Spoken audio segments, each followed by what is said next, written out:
Are we doing all right today?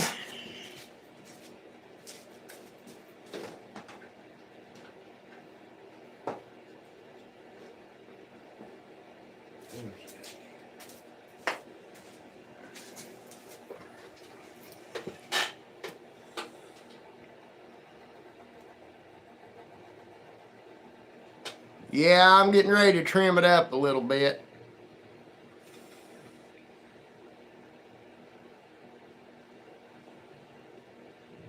Hopefully I'll feel a little bit better tomorrow.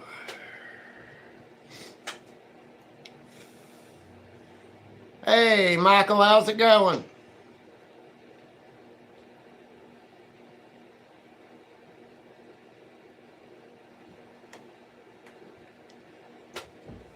Hey, Nicole, how's it going?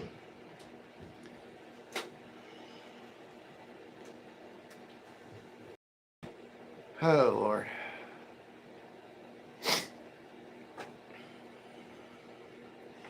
I've been a little bit better. I've been sick the last few days.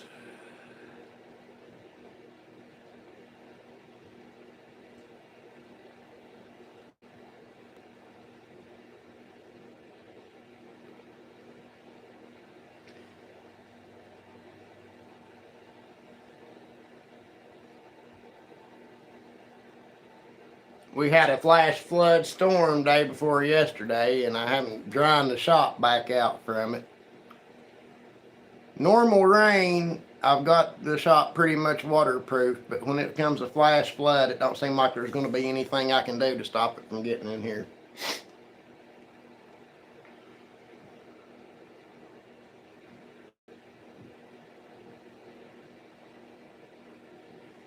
Yeah, we went from almost 80 degrees back down to 30s or 40s, and then back up to, I think it was in the 60s today, at least for a little while.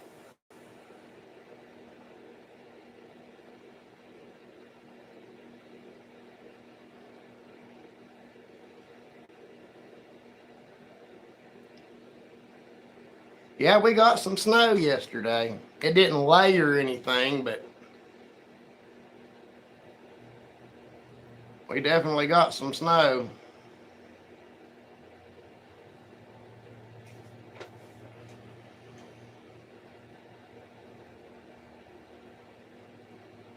Hopefully we won't get any more.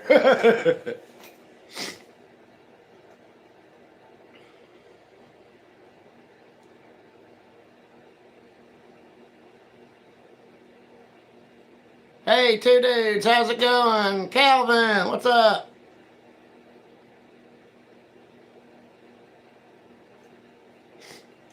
All right, guys, I got a question for everybody.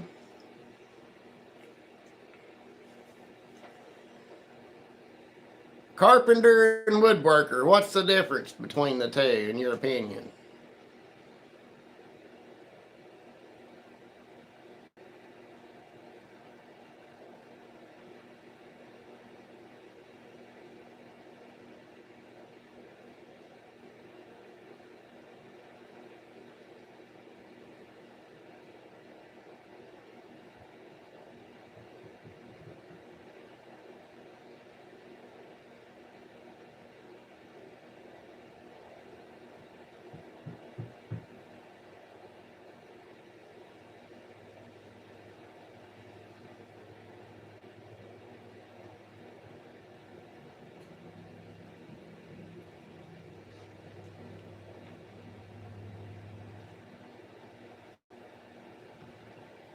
I've got the majority of the shop dried out already with the heaters, but this far corner back here where my table saw's at still got water in it, but it hopefully will be dry by tomorrow.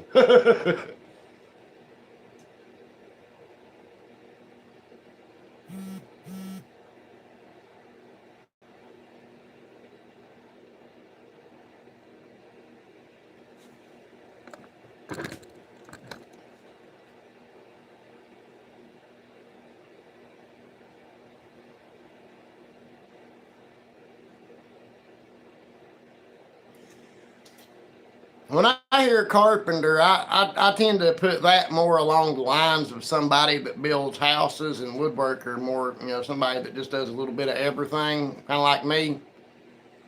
That's how I view those two terms.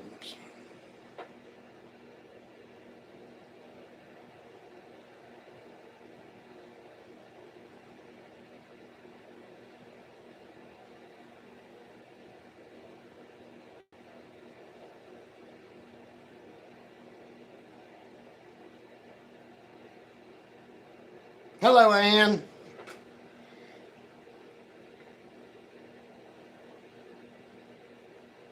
Calvin, do you have an opinion?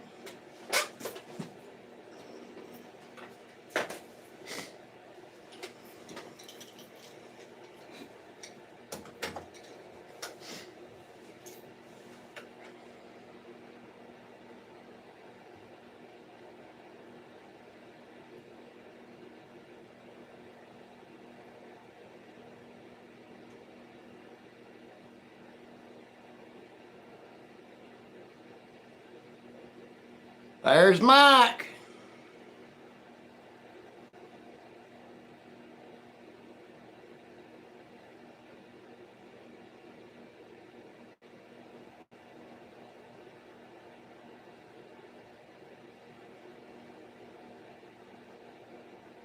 Do you have an opinion about the question, Jack?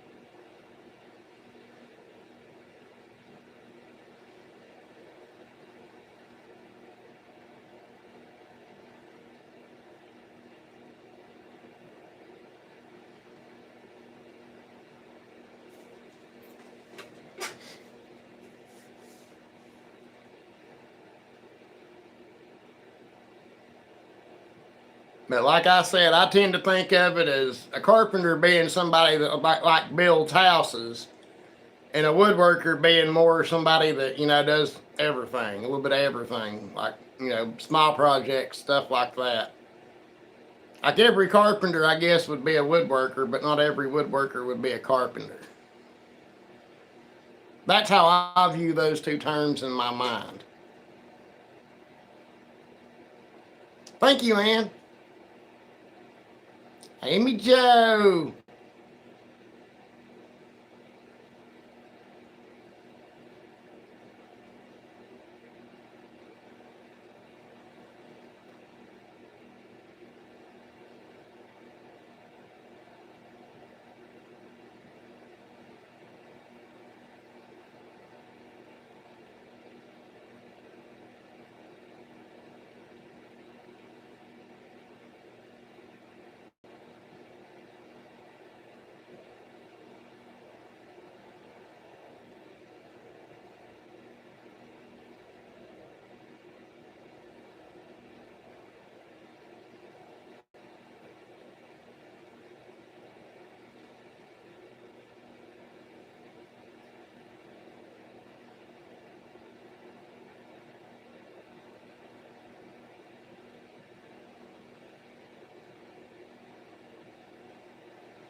That is fair, Plywood. That is very fair.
I mean, I would still view a Cooper as a Cooper and a wheelwright as a wheelwright, but that's not really something that's real big in demand anymore.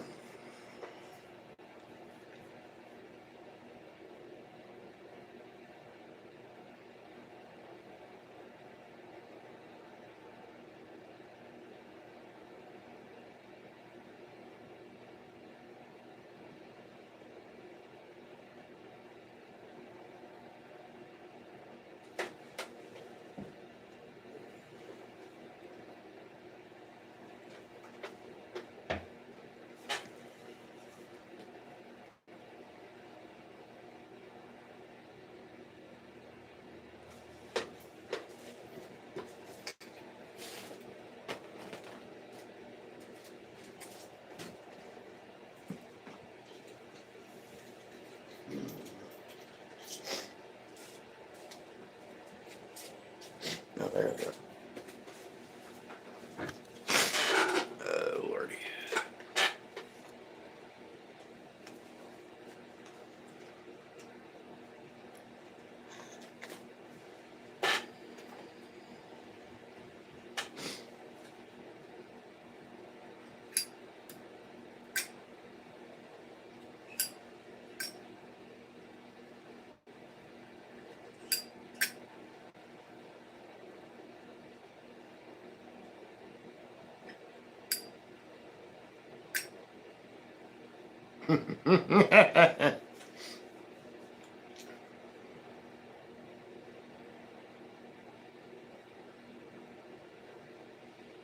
Night, Jim. We'll see you tomorrow.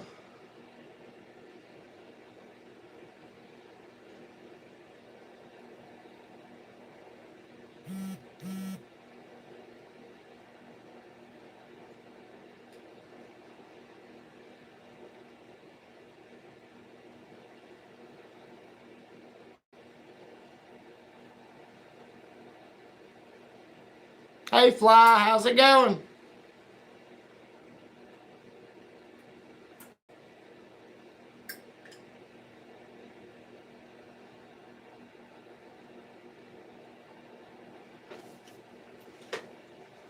All right, Amy Jo, have a good night in case you lose signal and don't make it back.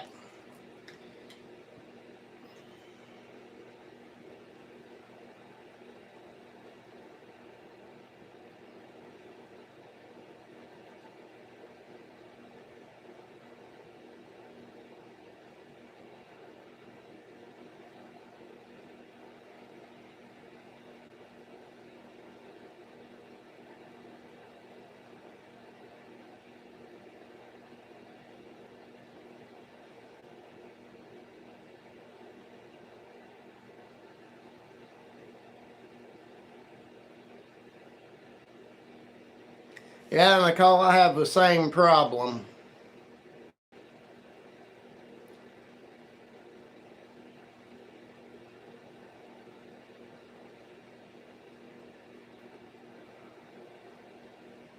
Yeah, guys, I didn't quite get it either.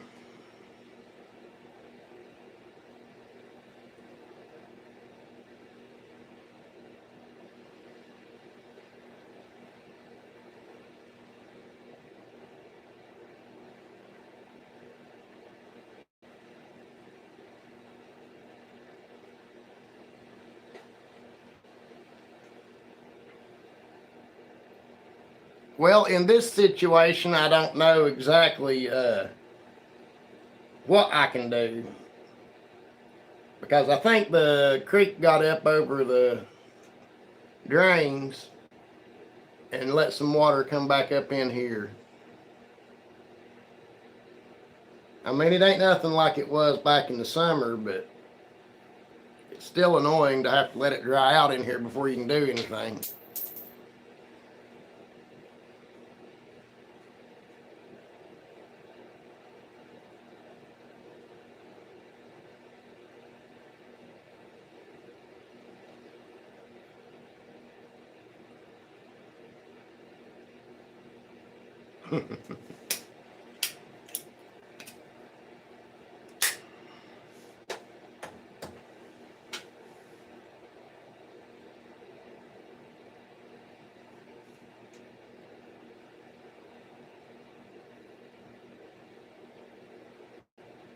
Oh, I want to hear it for sure, but I don't know that that would have necessarily helped in this situation. Now, in situations like back in the summer where I had 19 inches of water in here, yeah, that would have been very, very handy. But where it's just coming up back up in the drains a little bit and then going back down, I don't see that that's going to help anything. It wouldn't even have got to the pump, I don't believe.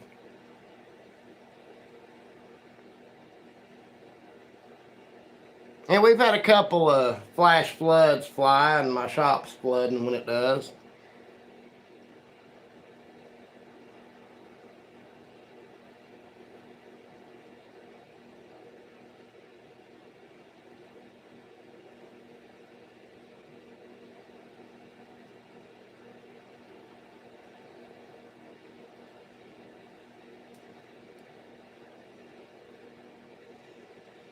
Yeah, it drains fine, but these last two rains that we've had, we had one day before yesterday and one, I guess it was last week or week before last, that are flash flood levels that bring the creek up over my drains, and when that happens, the water backfills into the shop some.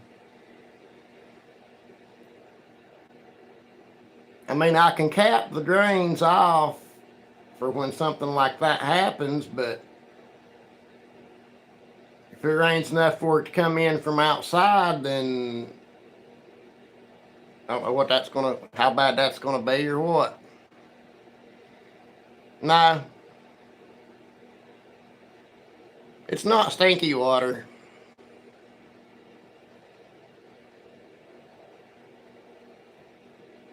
Hey Vince, how's it going?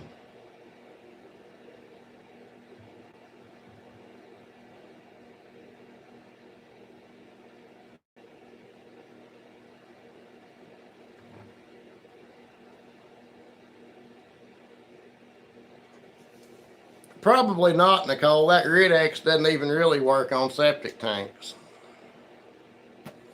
from what I understand.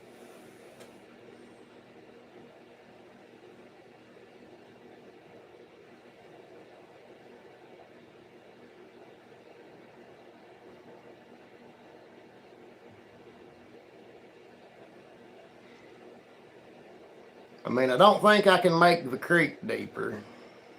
Not with a shovel, anyway. I can't really move the drain pipes because they're underground.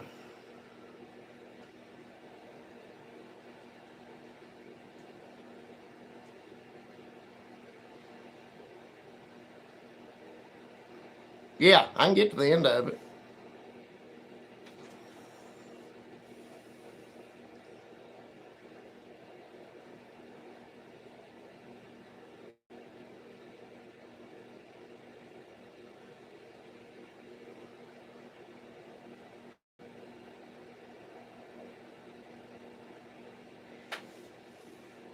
There's two drain pipes, one for each end of the shop, one over there and one over there.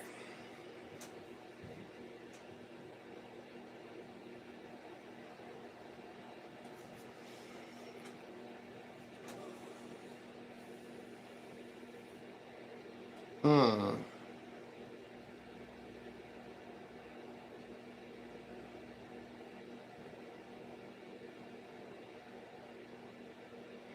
That'll work with one of them. I'm not real sure about the other one, though.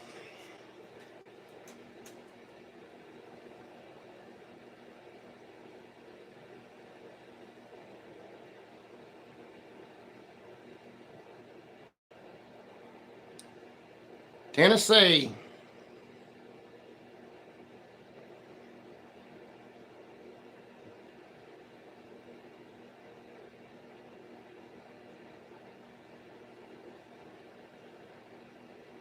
I could just get Mike and plywood to come over here and stand on top of the drains to keep the water from coming up.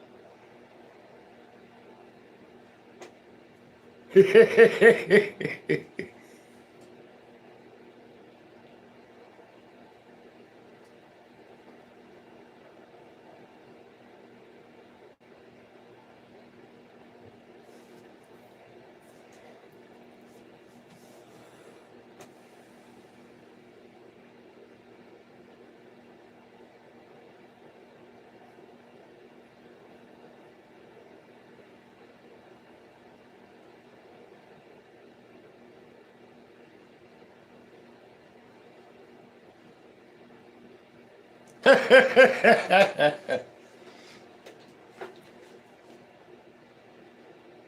the drain pipe on this side of the shop, I could do that with because it's just a piece of PVC pipe about, it might be a 4-inch piece of pipe, maybe 5. I'd have to go out there and measure it to be sure, but the piece on this side, the pipe on this side, it's not really PVC, it is these concrete pieces of pipe that are about that big around and in sections about that long that are laid back in the ground. And the only reason I know what they are is because I said there was some other ones laying out here beside the tree. That's how I knew what that is.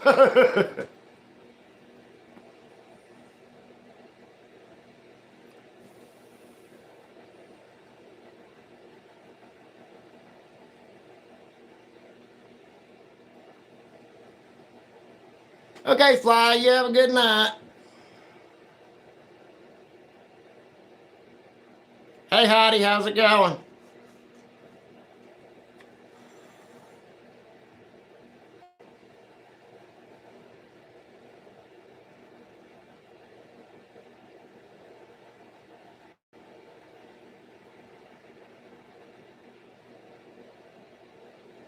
Hmm.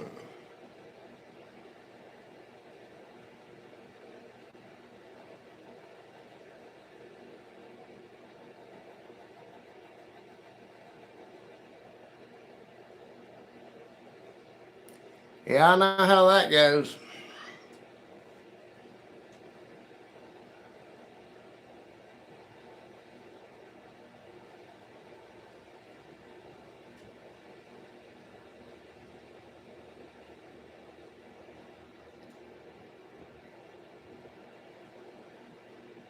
I'm getting ready to try to quit smoking, I believe, guys.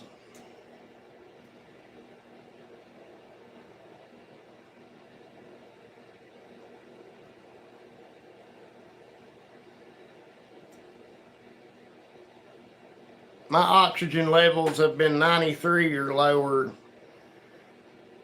for the past couple of days, and I ain't never been that low before. Of course, I'm sick. That's probably what's going on, but it's been low enough to worry me.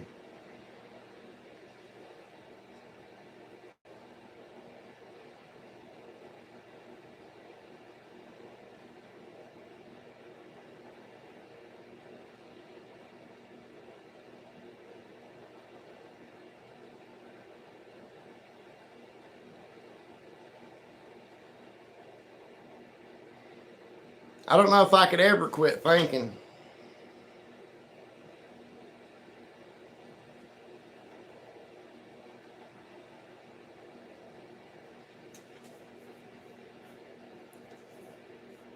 It's back up to about 93 now. It got as low as 90. If it gets any lower than that, I'll probably go.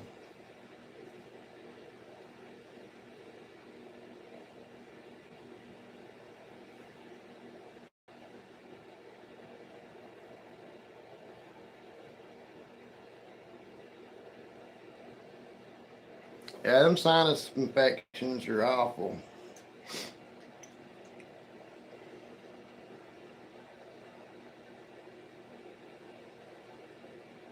Hmm.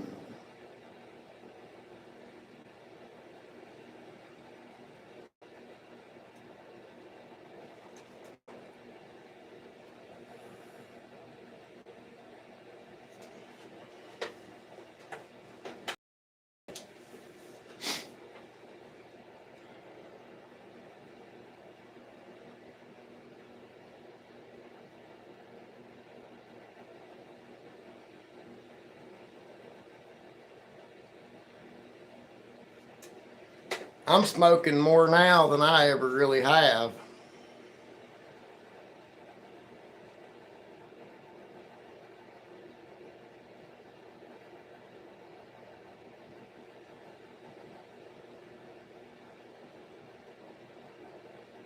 Calvin, I'm 2+ packs a day right now.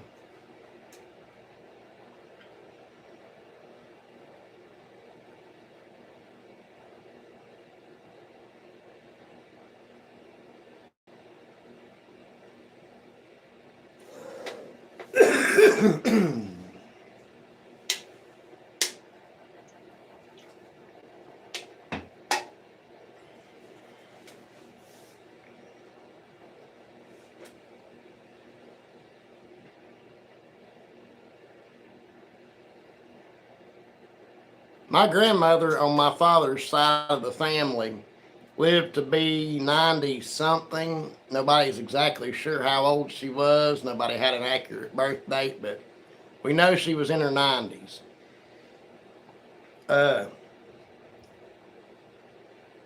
There towards the end, before she died, she was lighting one cigarette, had another 3/4 of the way smoked in this hand and a half of one burning in the ashtray. And she done that up until she died.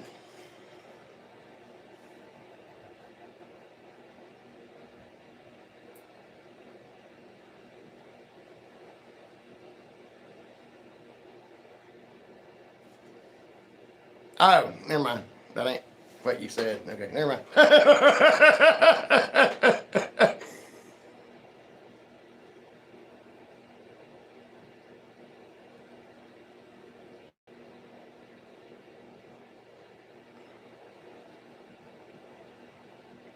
Yeah, Nicole, I'm sure that's a big part of what it is.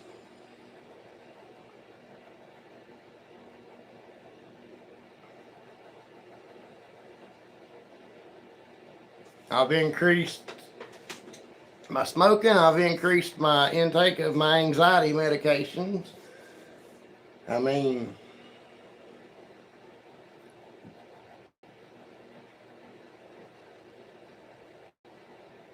I've had more panic attacks in the last month than I have had in the last 6 months.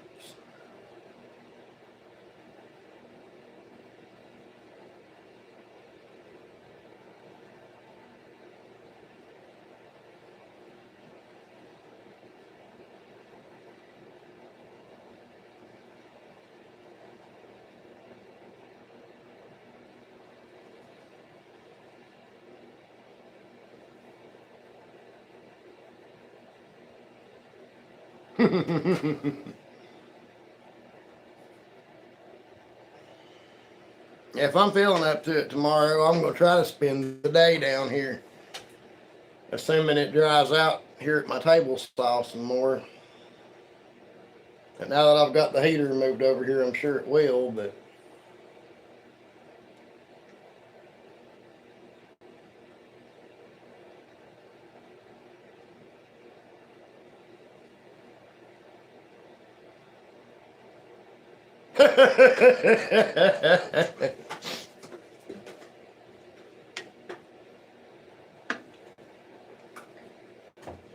I've had messages about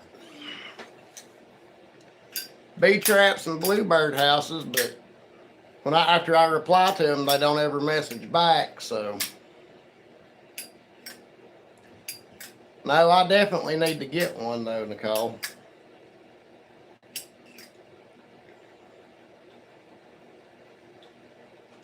I saw a commercial the other day for a product. I think it was Damp Rid or something like that. It's like this big bag thing that has stuff that's supposed to pull the moisture out of the air and store it in that bag. Thought about getting one of them and hanging it up down here and seeing what it does, but I've never seen anybody or known anybody that's actually used it, so I don't know.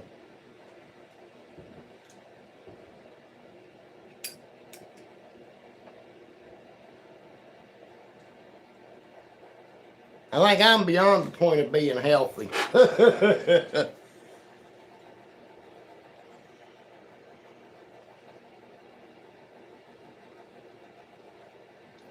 I mean, if I quit smoking, sure, I'll be a little bit more healthy, but I can't guarantee you everybody around me will be.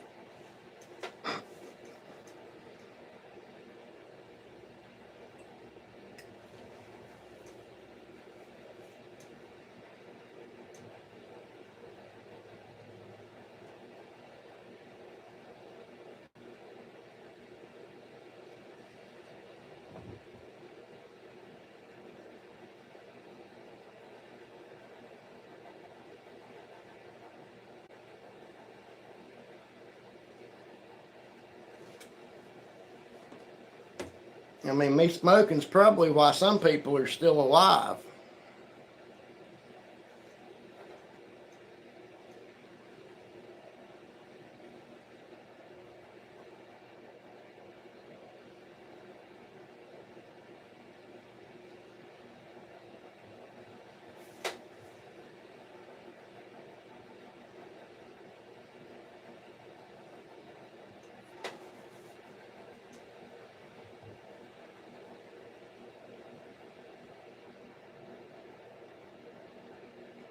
I might have to check them out then.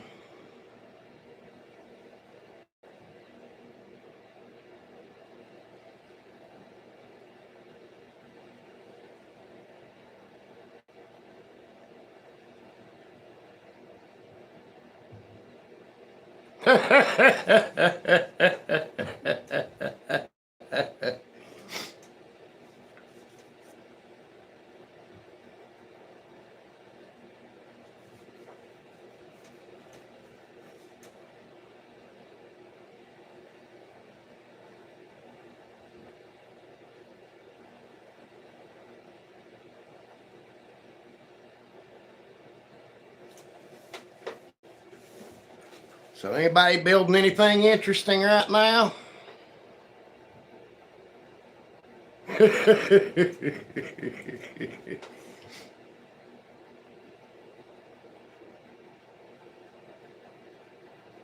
What's up, Dave?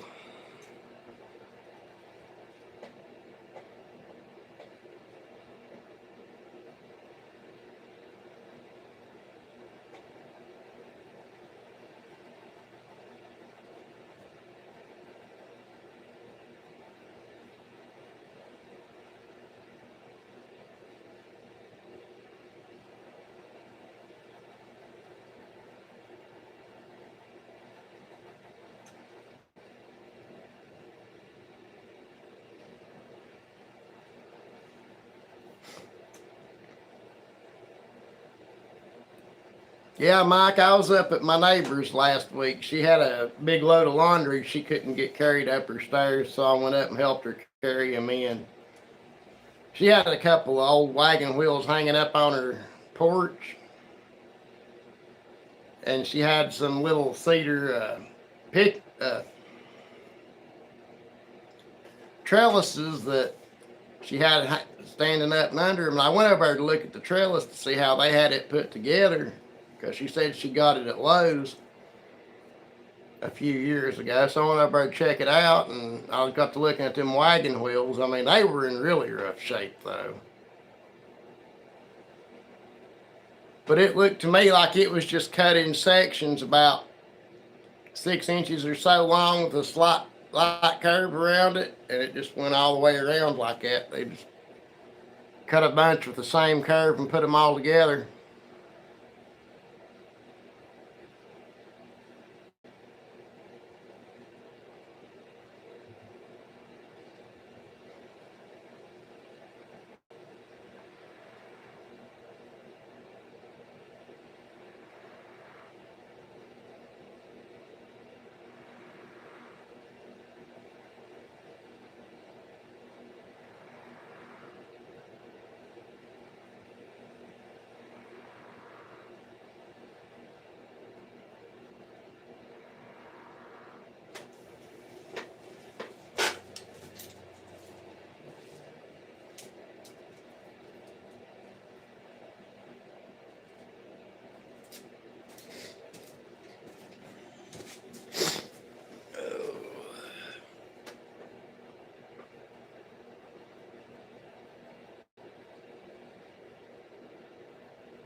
So you technically only need half a wagon wheel.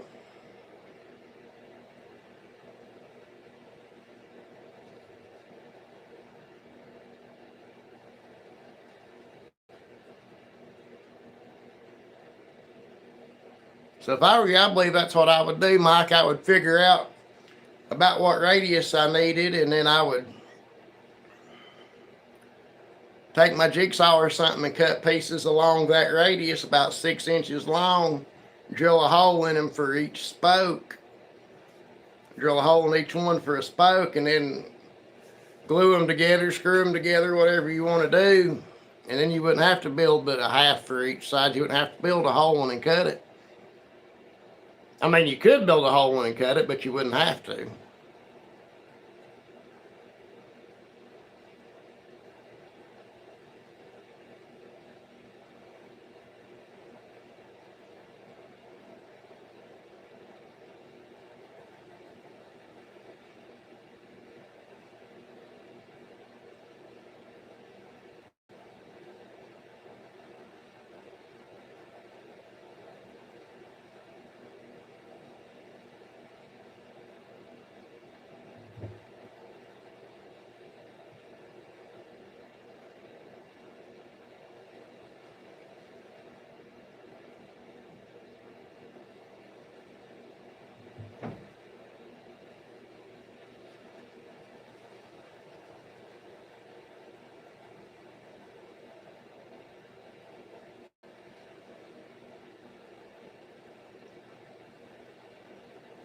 But that's probably the way I would try to go about doing it.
How would I do that to try to make it sturdy?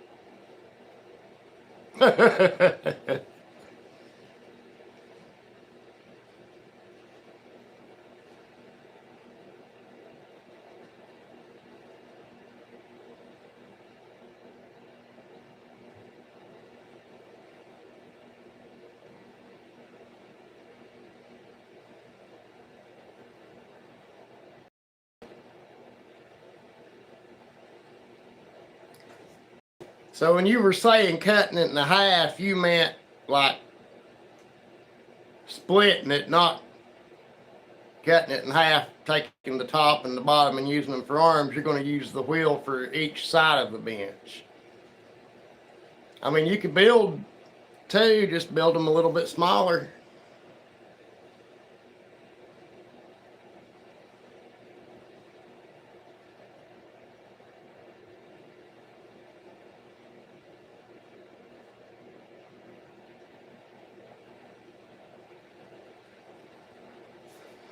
Yeah, you could do that, but that might be a bit of overkill. That's going to make the bench weigh a hell of a lot more too.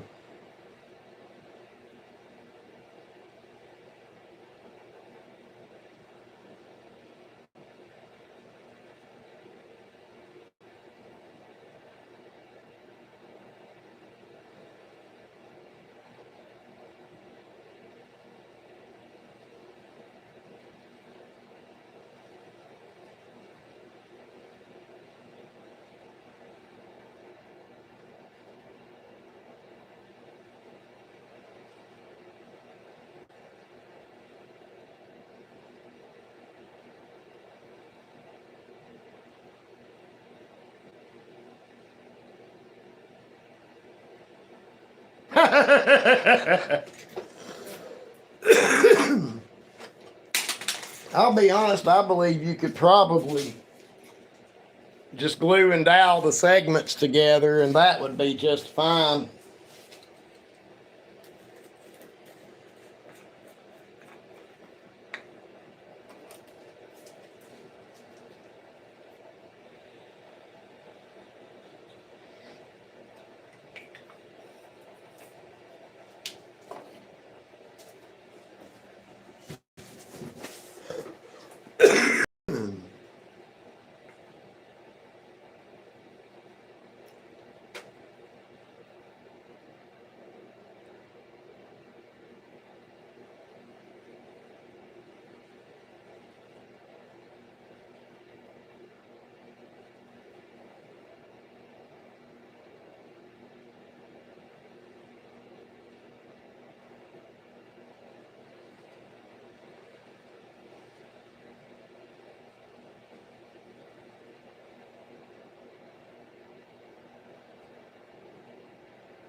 Yep, that would work too.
But I mean, Mike, if you're wanting to split it down the middle so you end up with two wheels, you could build just two different wheels and leave your legs on the bench the way they are, and then for the support and just add the wheels to the sides of it. You wouldn't notice the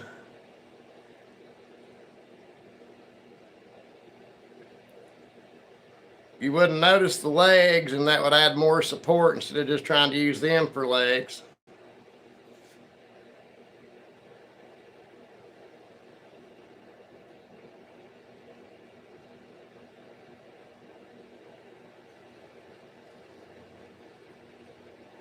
Two semicircles?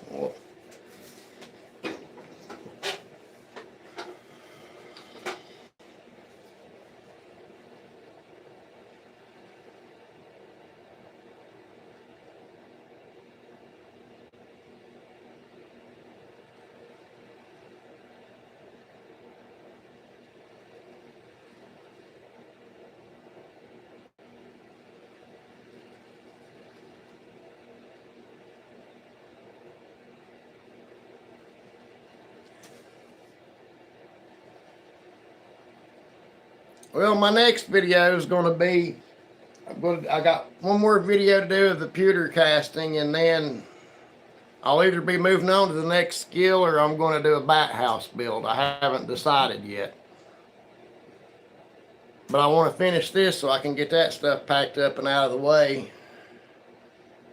But I'm not going to try to pour that silicone and this damp down here, because I don't want to have any trouble with it, because I don't want have trouble with it drying all the way, and then pour molten pewter into wet silicone and have trouble.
I think I'll have everything dried out down here enough tomorrow to get started.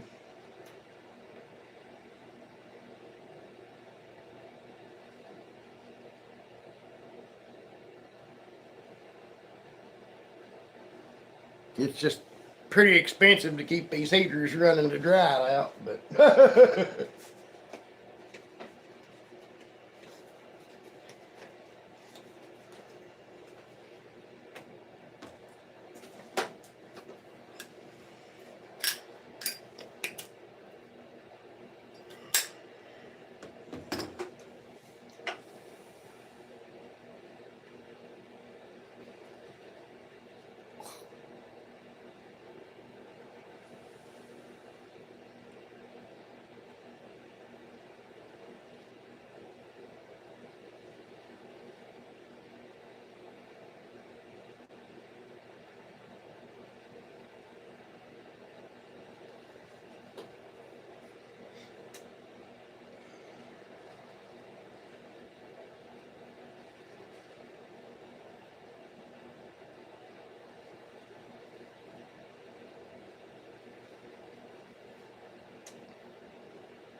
yeah, Mike, or you could even try using some conduit if you want to go out of metal.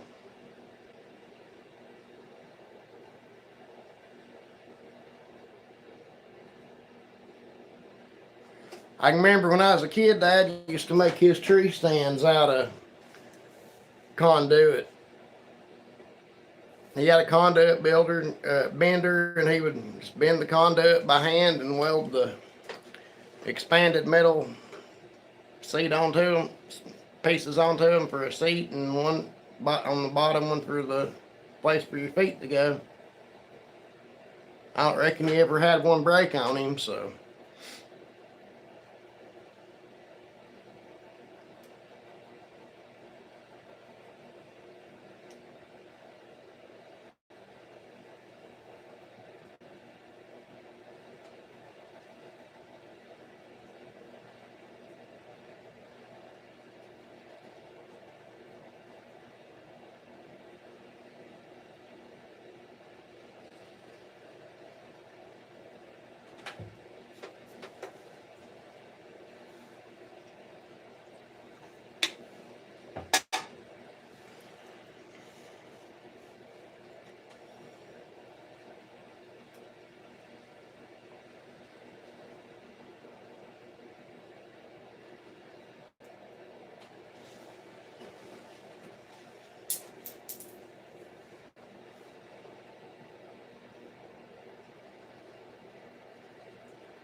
Yeah, you could do that, Mike. What's the customer going to think, though?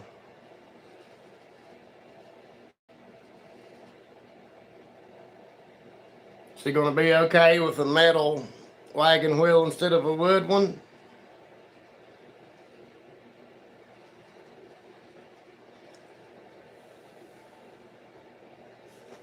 Damn, I need to find somebody that'll do that.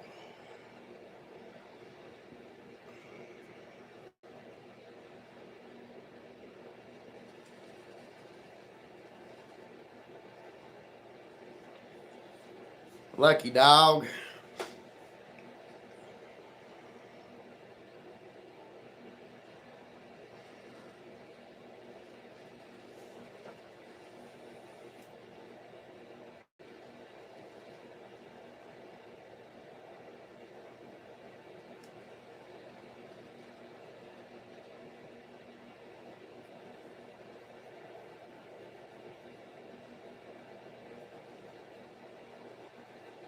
Yeah, they were, Calvin.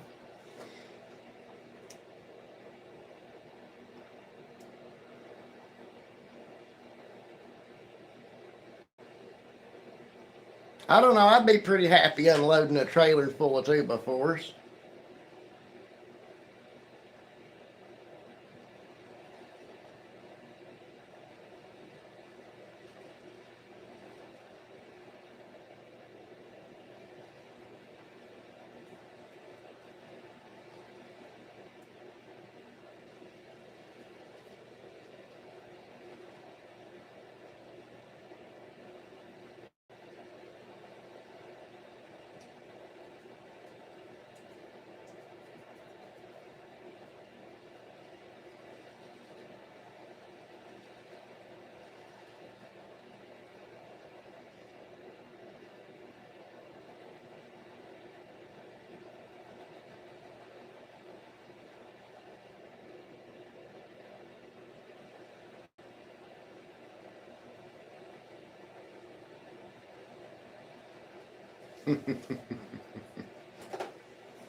I wonder.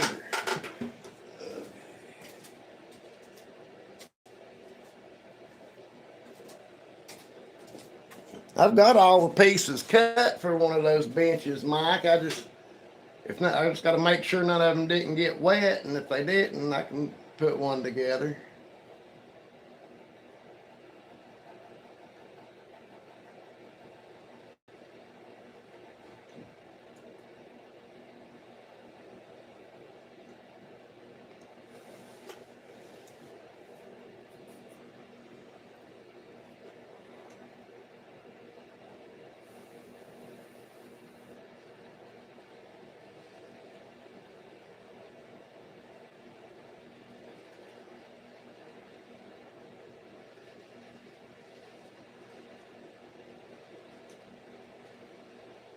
I'll come down here tomorrow and see if I can dig them pieces out, and if they're all right, I may start putting it together. I've got to get some more stuff up to sell for sure.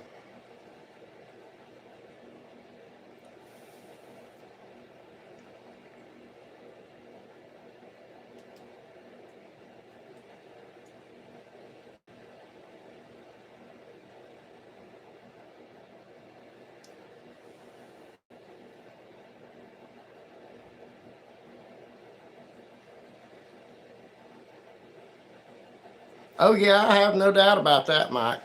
It's always easier to make more than one than it is just to make one.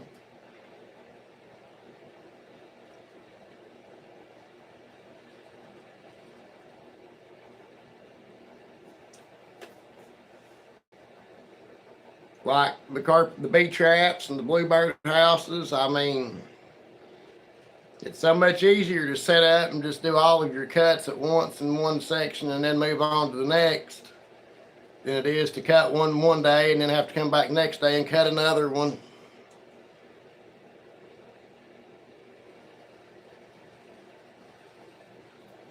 Yep.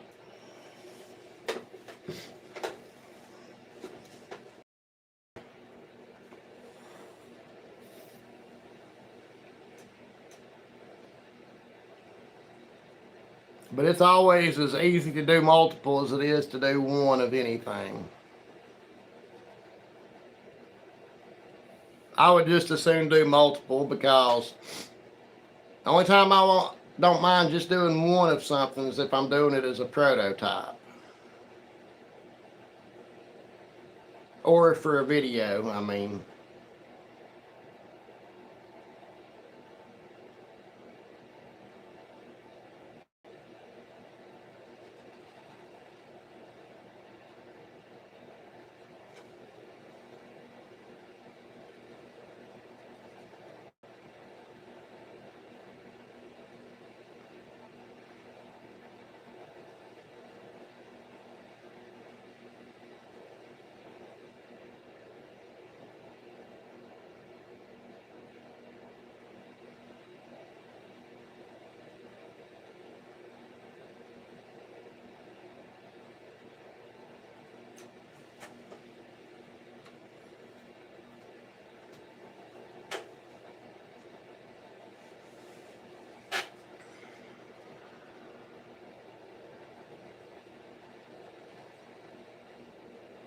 But yeah, I totally understand it. I always like building multiples. Although the lady that gave me the idea for the bluebird houses, she ordered, I guess she got 60 or so of them, maybe more than that, because she was ordering 5 or 10 a week. I did learn, instead of trying to do it all at once, I would take one day and cut everything out, and then the next day putting them together. Because if I tried doing it all in one day, I would screw something up putting it together every time.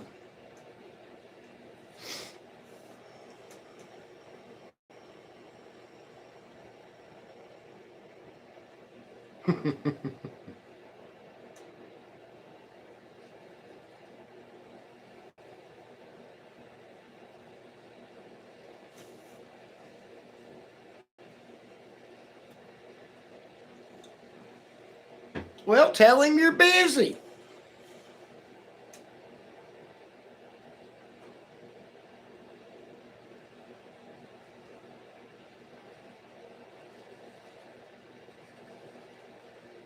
He'll get a big kick out of that.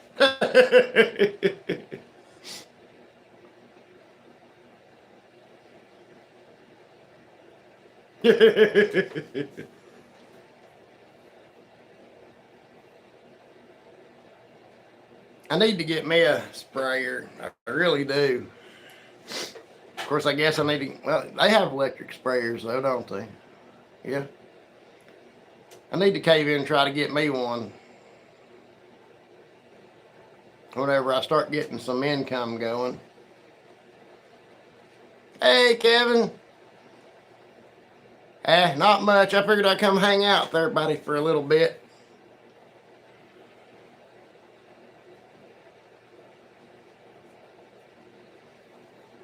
What are you up to?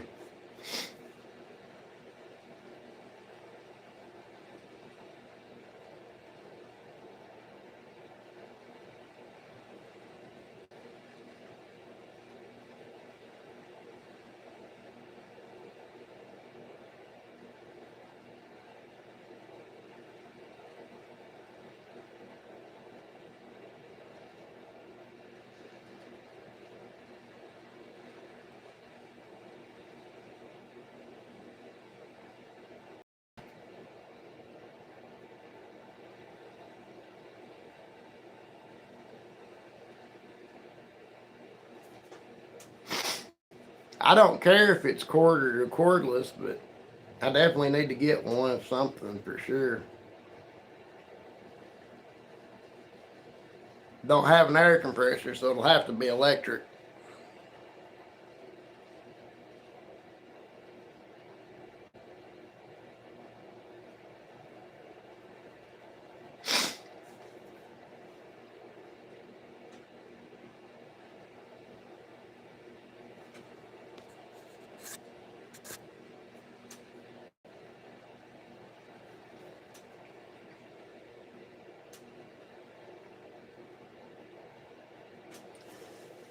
Nope, I wish I did. I need to get me an air compressor sometime or another.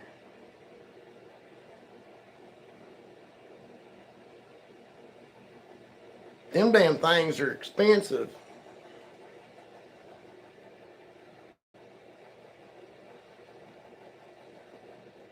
Even a little 3 or 5 gallon pancake compressor is expensive.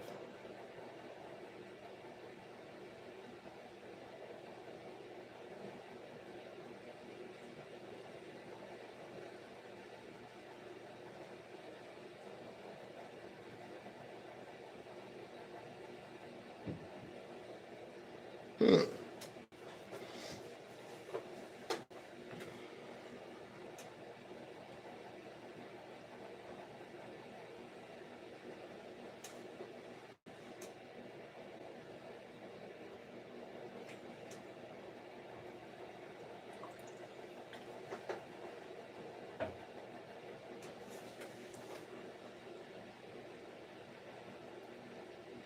I may do that next time I've got a little bit of money. Damn it, Patches, you scared the shit out of me.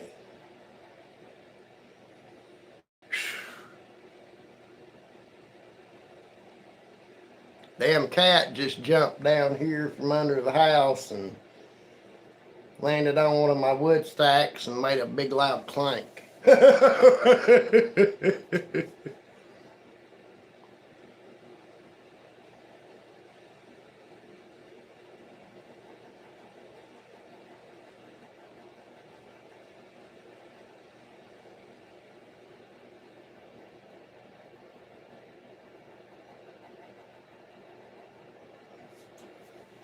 So what do you think, Kevin?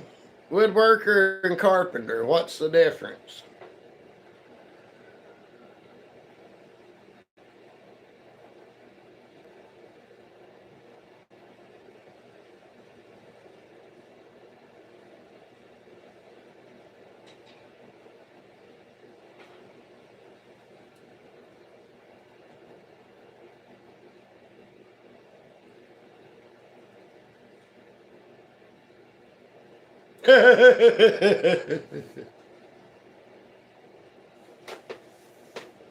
Well, most people's family leave when they drink because they're annoying when they drink.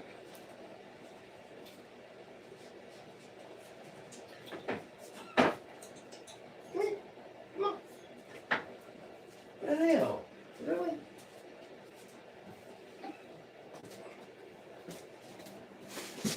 Oh.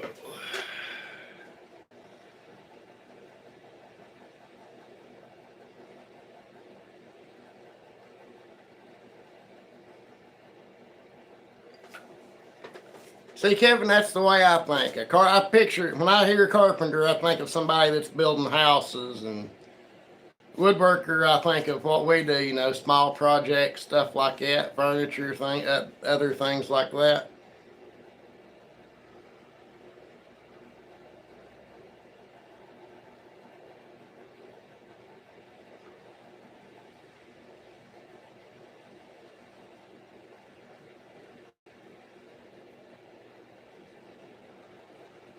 Oh, you ain't too bad, Mike. I've definitely seen a lot worse.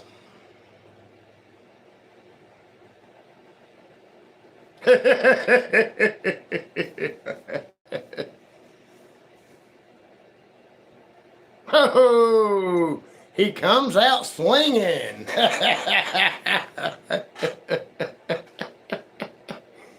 Damn, Kevin.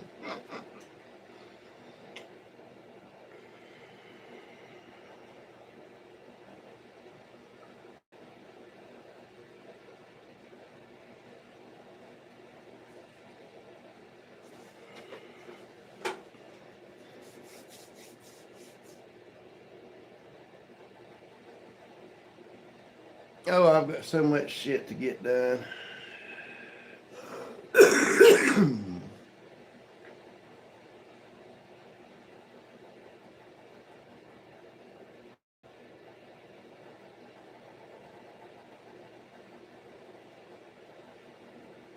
Yes, everybody tends to think along the same lines as I do on that.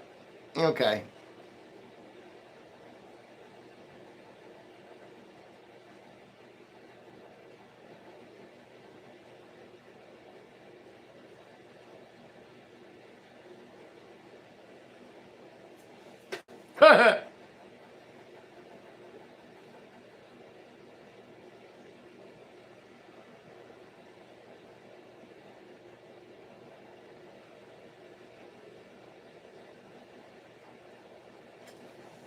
Yeah, nobody likes it when they start losing money to you.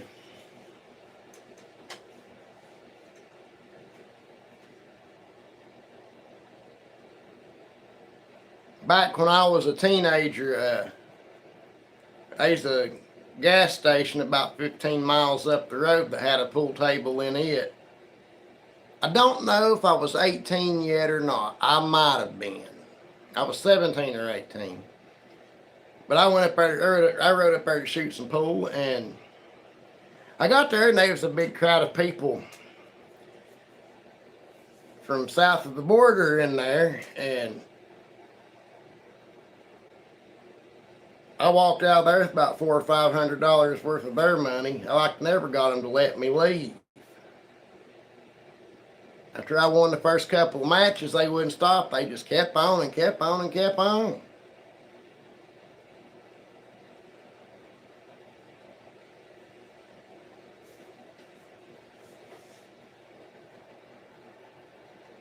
But they kept me in there from like 8 o'clock at night till 2:30 in the morning.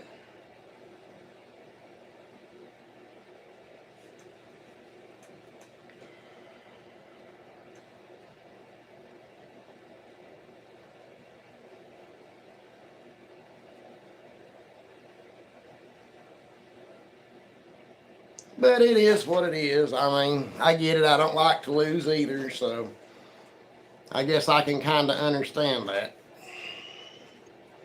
I just don't know if I could spend that much money understanding it, but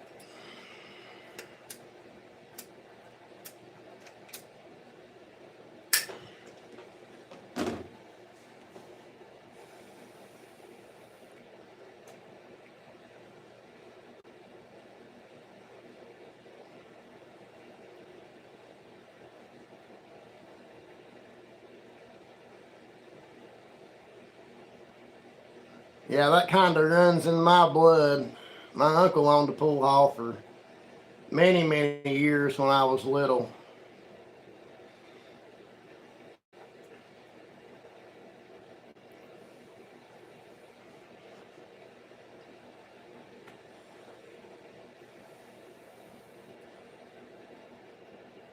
Then when I was about 21 or 22, my aunt opened a bar, and I'd go down there and shoot pool all the time.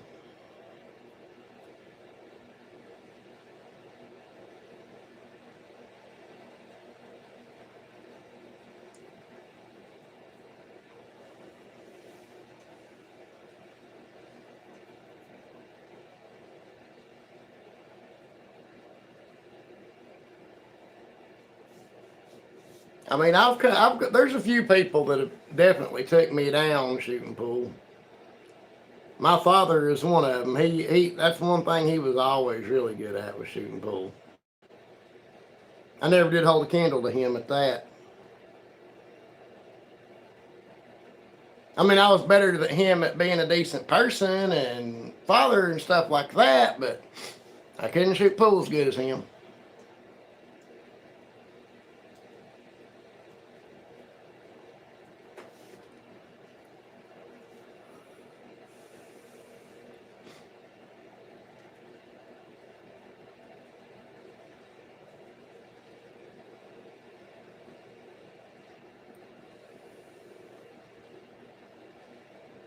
Hey, there's Rich. What's going on?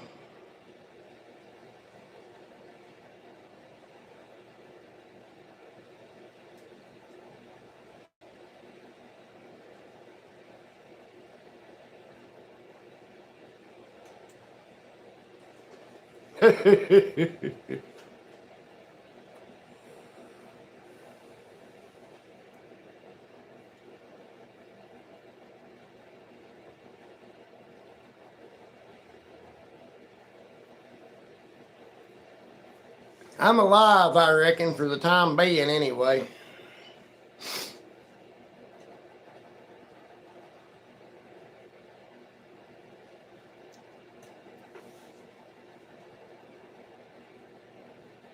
I know one thing, I'm tired of the weather going from 70s, almost 80s, back down to 30s and 40s, and then right back up 60s and 70s again. That's rough.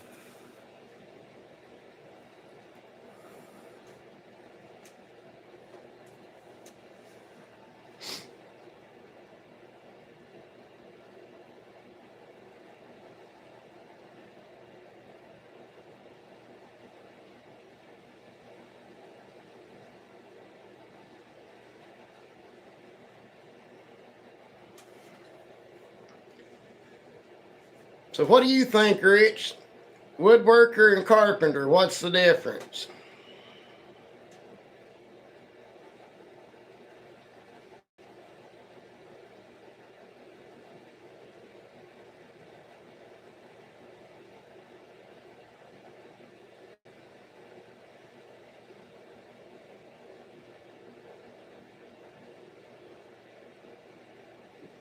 I don't know what it's supposed to be tonight. I didn't even look. It ain't too bad outside. I come down here without my coat on, so.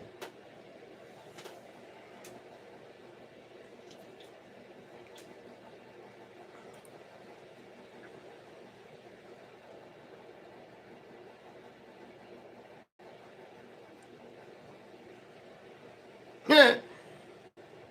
Yep, that'll happen, Mike.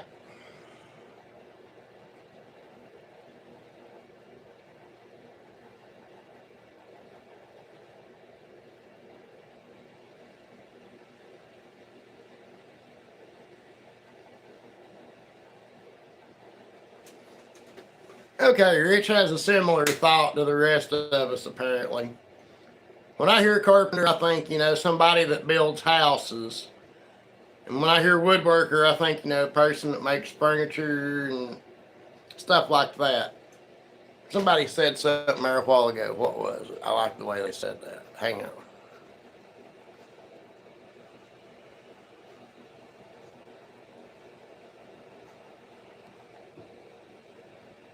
Yeah, Dave said this a while ago. A carpenter builds the house and woodworkers fill it with furniture and stuff.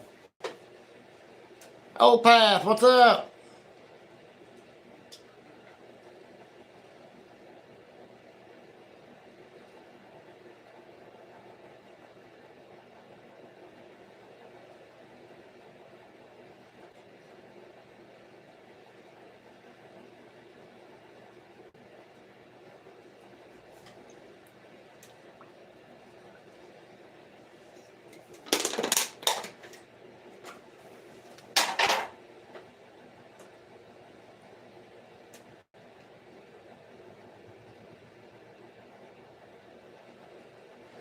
What do you think, Old Path?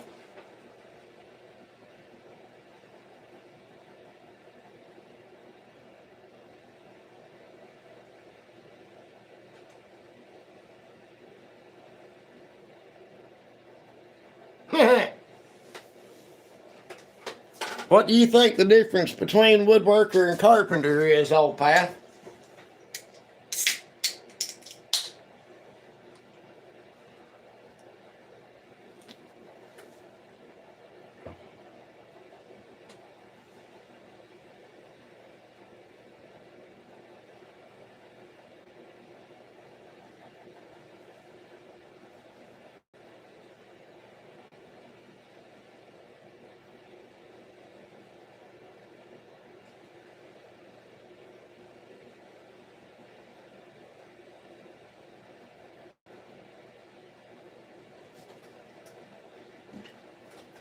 Okay, it seems to me that we all about agree pretty much on that.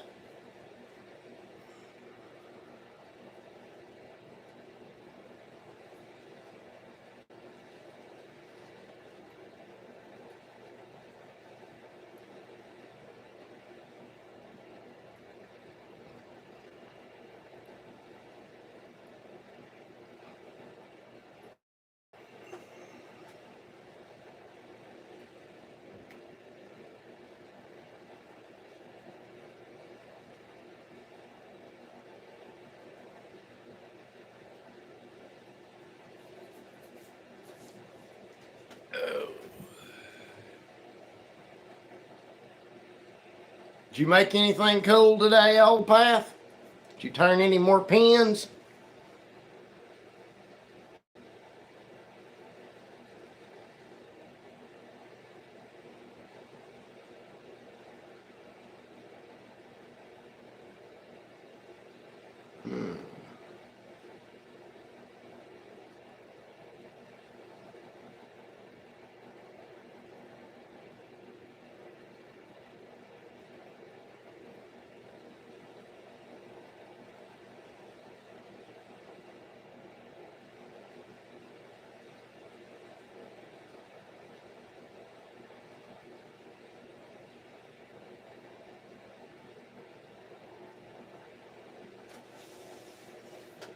All right, Dave, you have a good one now. Don't get too busy tomorrow.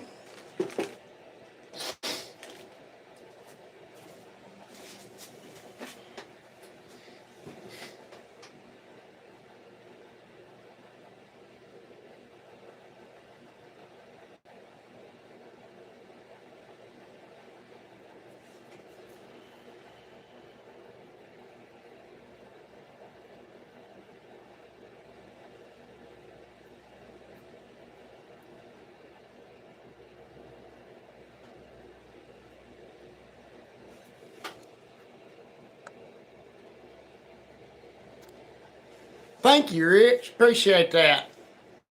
I cheated though. I used Chat GPT for it.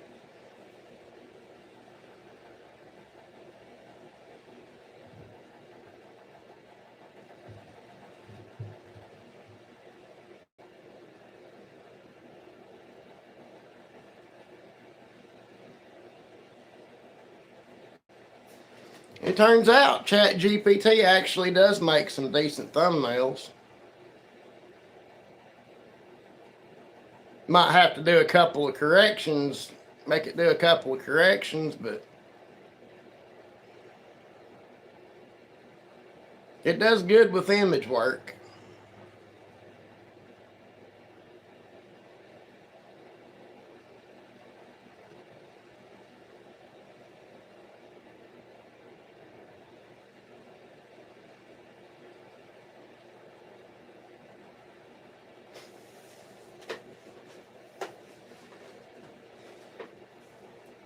All I did was uploaded the picture of my logo and the picture of me and typed in make me a YouTube live thumbnail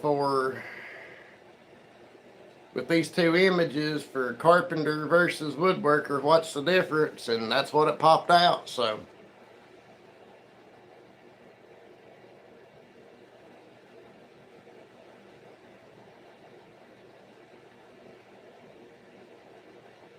I mean, for something like that, it's pretty handy, but as far as like the scripts for my history videos, I will use it to write one, and then I'll go back and have to change everything and make all the corrections. But the only reason I use it for that is because it has better grammar than I do.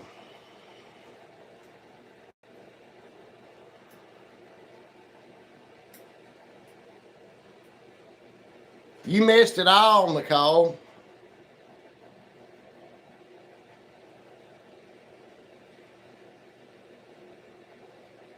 I had my shirt off. I was doing chin-ups over here above the workbench and everything.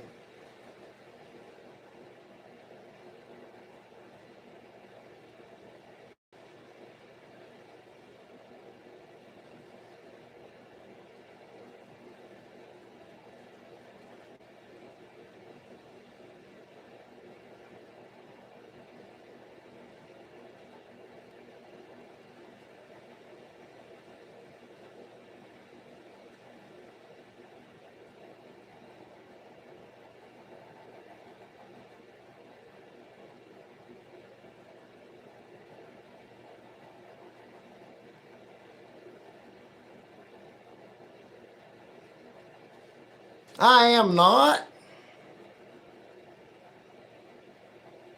I can almost do a chin up. Or I used to almost be able to do a chin up. I doubt I could now at all. Hey, Cedar, how's it going?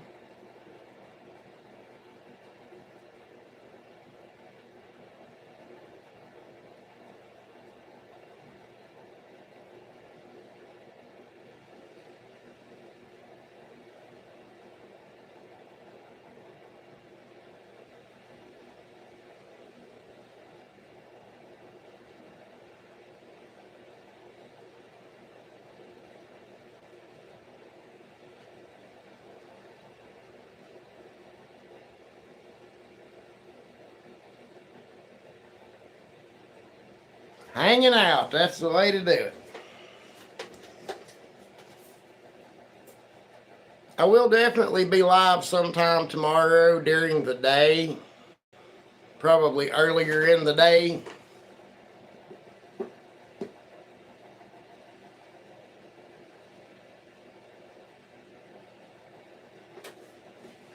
I've got a short that I've got to finish up tomorrow. And then I've got, if it's dry enough down here, I'm going to go ahead and pour this silicone for a video. And then I'll probably go live and finish the squirrel feeder.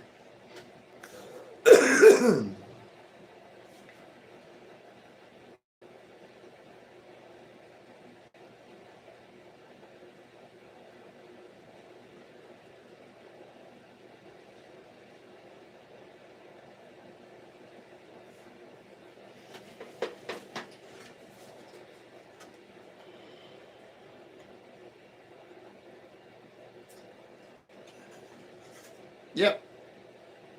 Looks like a picnic table.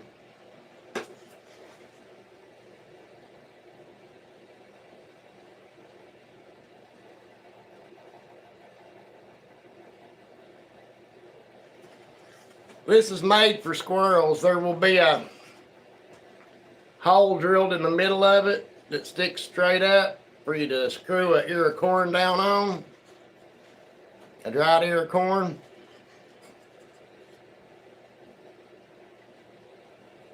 You can make a piece that sticks up the side here to, screw it to a fence. You can lay it on the ground. I mean, there's a few different ways you could put one of these up. This is junk here. This was my prototype for it to see how it was going to look. It is crooked as all hell, but if you look at it from the front, you can see how crooked it is. But that was just my prototype to see how it was going to look.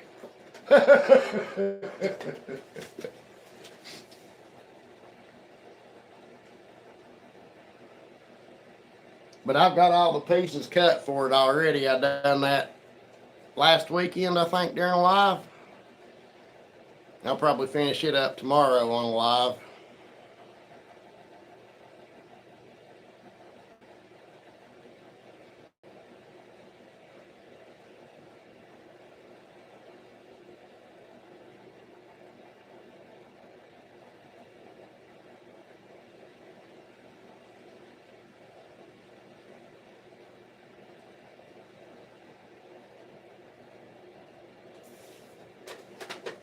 But I mean, you could use that for more than just a squirrel feeder. You could make it bigger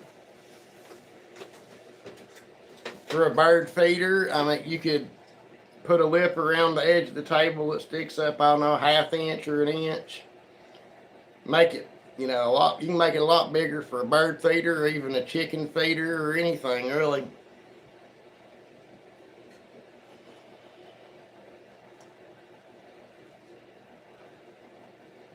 But there's all kinds of ways to do that.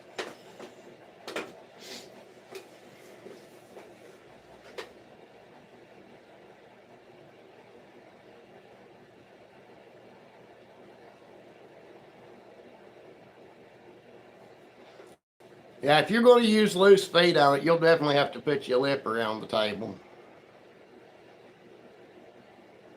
Yeah, that was less than 1 picket.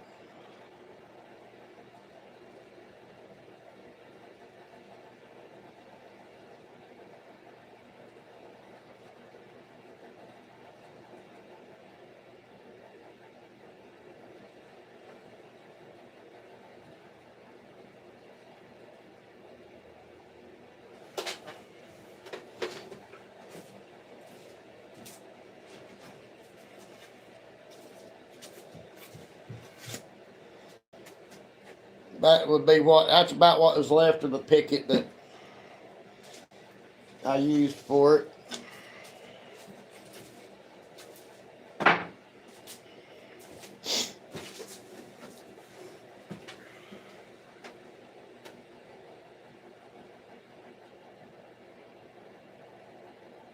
.22.5-degree angles for your legs. So that way they splay out to be 45 degrees. And then rip your seat pieces off and your seat braces off. And then however big your table's going to be. I mean, if you make it bigger than that, you're probably going to use more than that, but absolutely.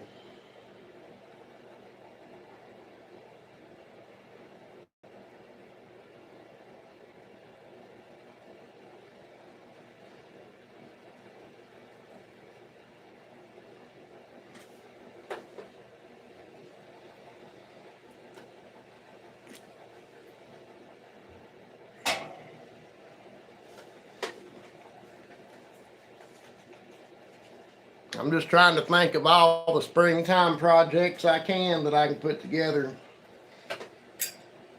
and put out, list on Marketplace.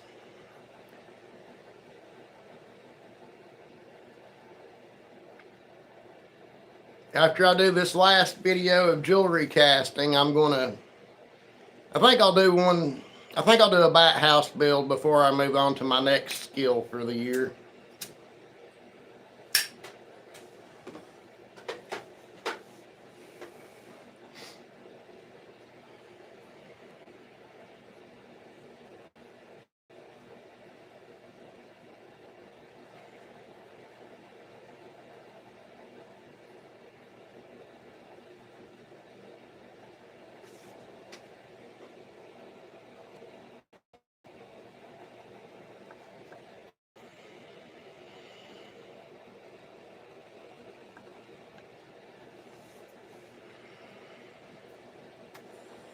There we go.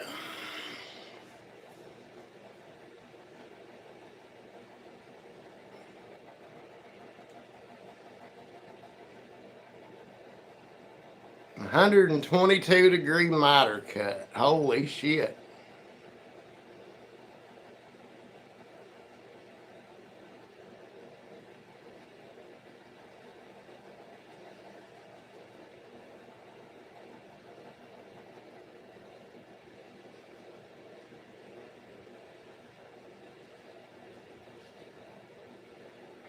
I definitely got to know what kind of project that is.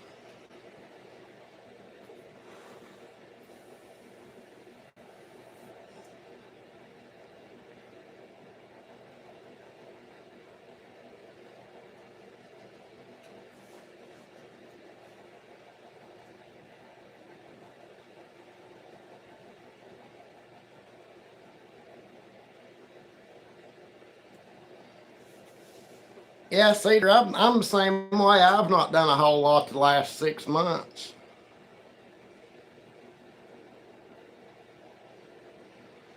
After the shop flooded during the big flood, I just kind of, I don't know, it done something to me mentally, and I just had a hard time getting back into it.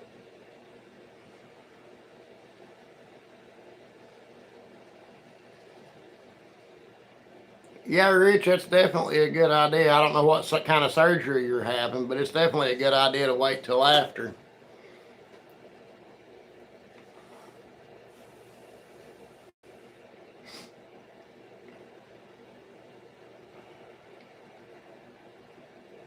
If I ever have to have surgery, I don't even know if I'd be able to get into my shop. Because them basement steps are a little bit dangerous.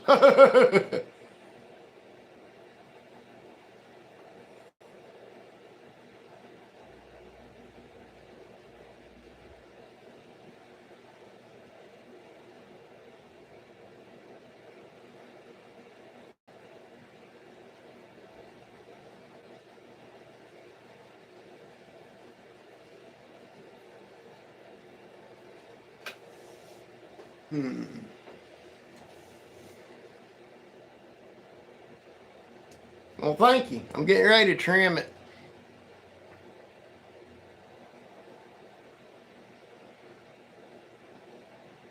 Only reason I let it get this long is because I wanted it this long for a short, but I'm gonna trim it up.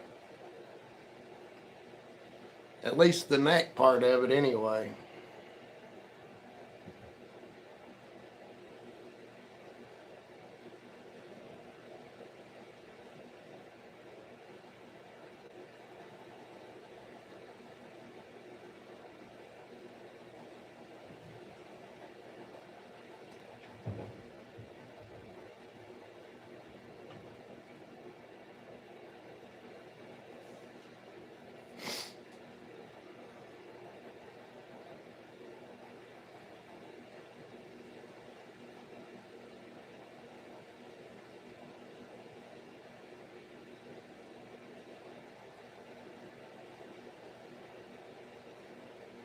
What's the widest you'll have to cut that degree of miter, Nicole?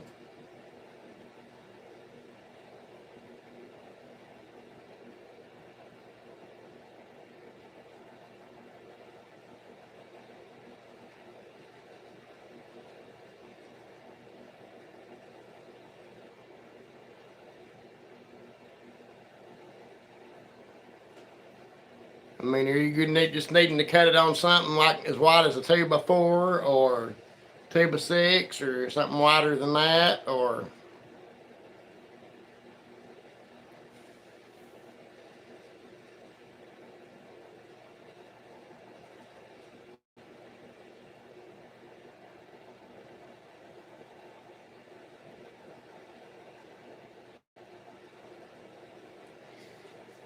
I mean,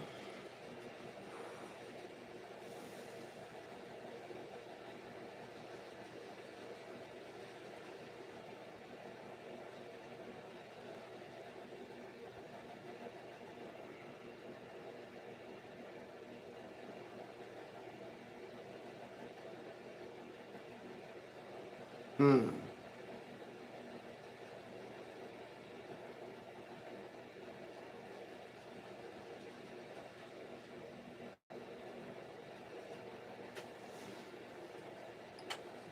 I mean, you could lay out your line and cut it with a jigsaw or something, as long as you've got something to use for a straight edge.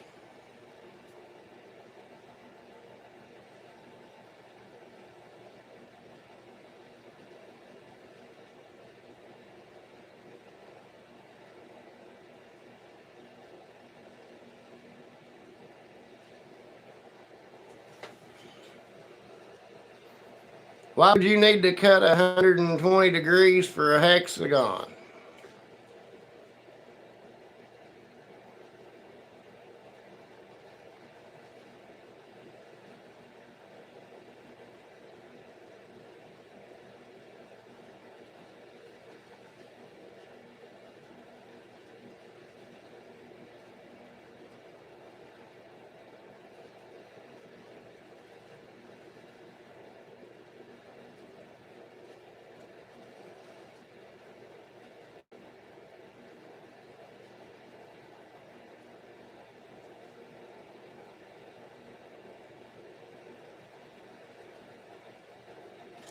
What happened, Cedar? Did you try to go live and it didn't go?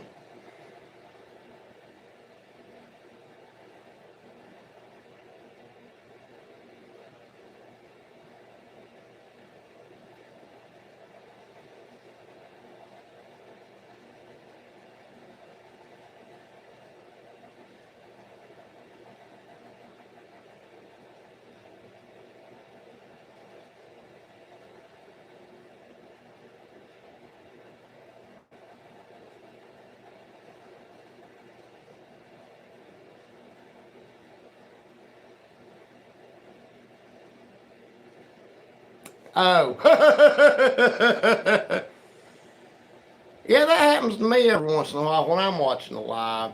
If a call comes in or a text comes through or a notification pops up, it'll put me a little bit behind.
Probably won't be too long till I lose everything on top. But at least I've kept enough growing to make a wig out of.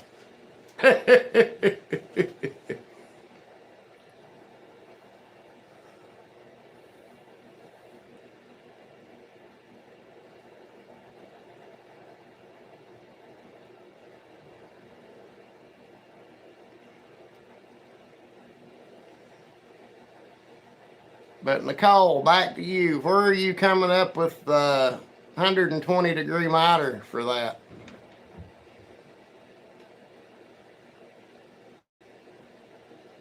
Because picturing it in my head, I can't make that work out to anything.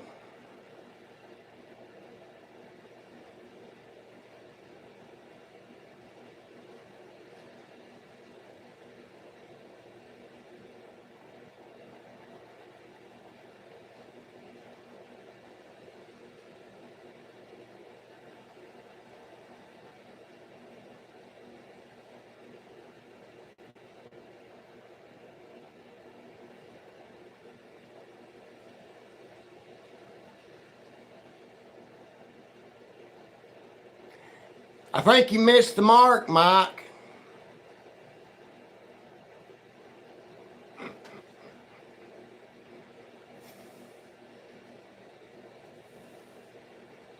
If you was coming back to normal, you missed the mark.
I'm going to make a hexagon box.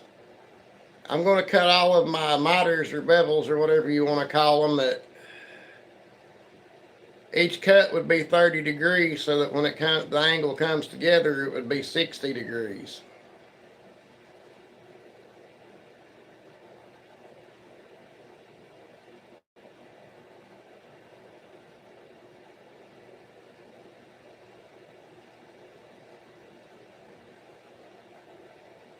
Because in a hexagon, you've got 6 angles, and you have to divide 6 into 360. That would be 60, and then cutting each side of your angle would be 30 degrees on each side.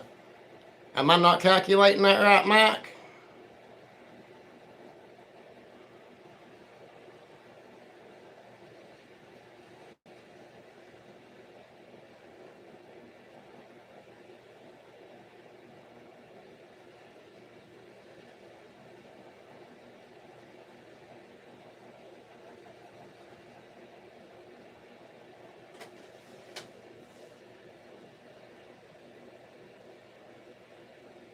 I bet that ain't down here no more.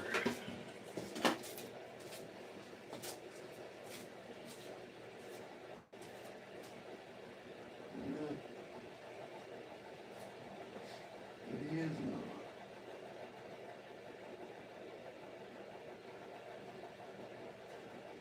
Damn it.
I know I put together one of the, I built one of the little hexagon shelf things, and I'm pretty sure it was a 30-degree cut on each one, on each end.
Hmm.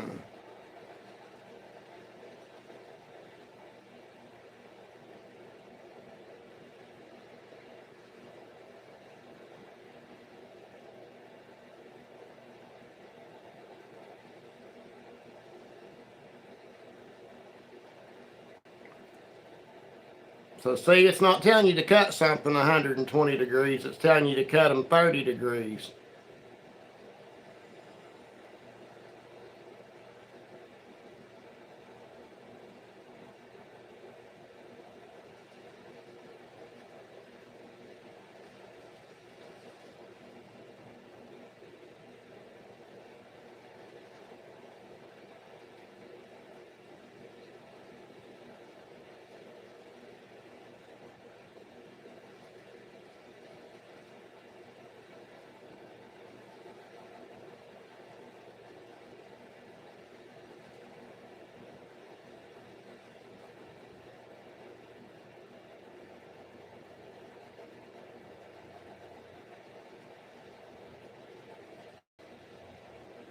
Hey, Rennick, what's going on?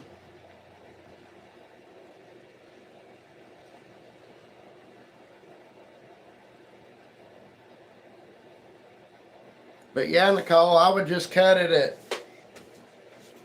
each cut each end at 30 degrees, and that'll give you your hexagon when you're done cutting all the ends.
Hey, we'll make sure you get through it, Nicole. We'll take care of you.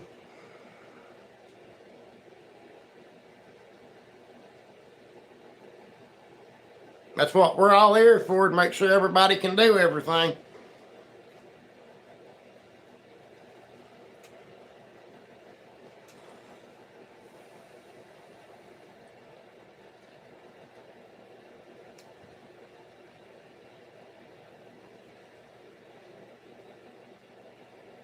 I mean, hell, I've made videos for people that were wanting to do a similar project before.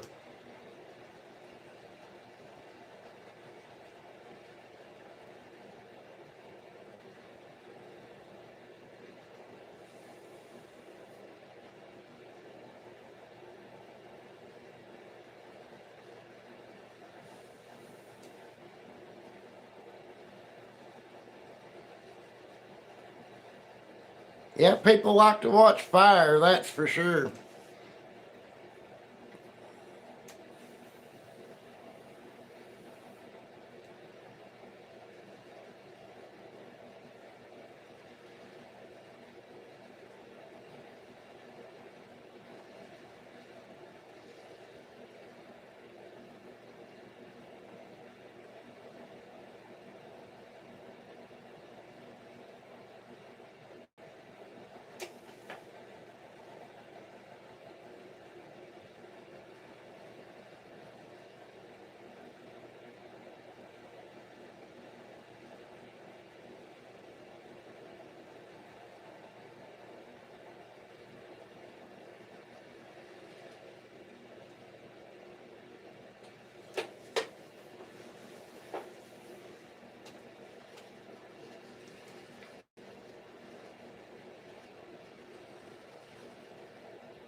But the way I understand it, Nicole, when you're trying to find what angle you need to cut something like that at,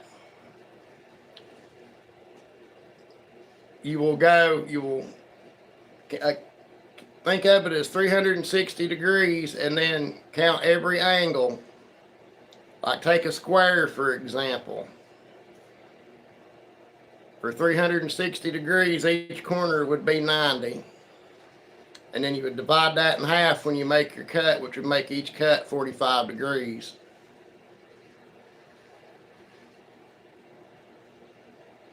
So with a hexagon, it would be 60 degrees and each cut would be 30. Not right now, Runick. I'm still drying stuff out a little bit from the flash flood day for yesterday, but I'll be back down here tomorrow, hopefully, if I'm feeling better.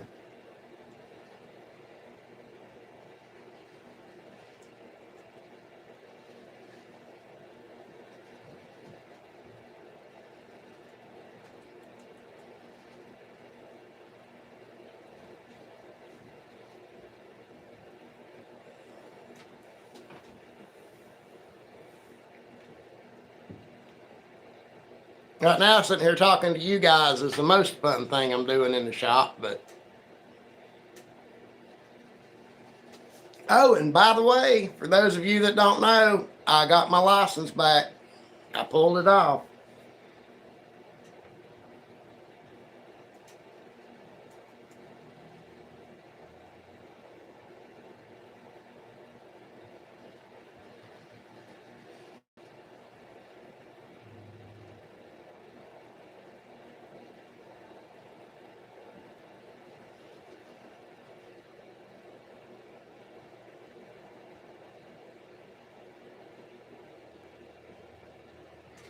Hey there, Pine, what's going on? My best miters come off of my miter saw.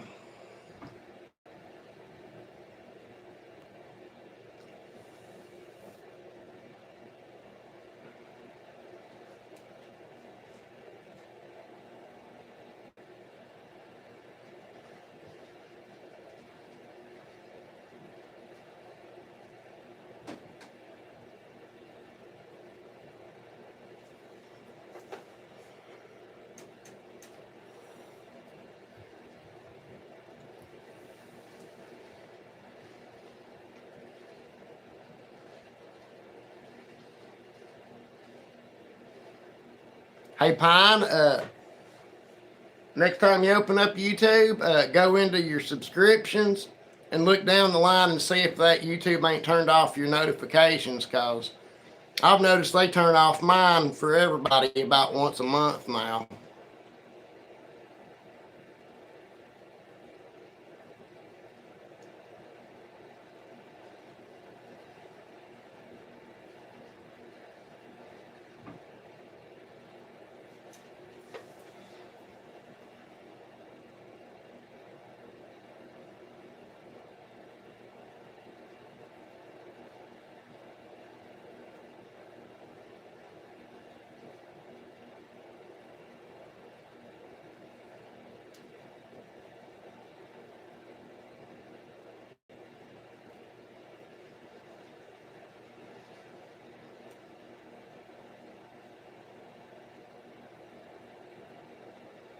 Thank you, Rich. Appreciate that.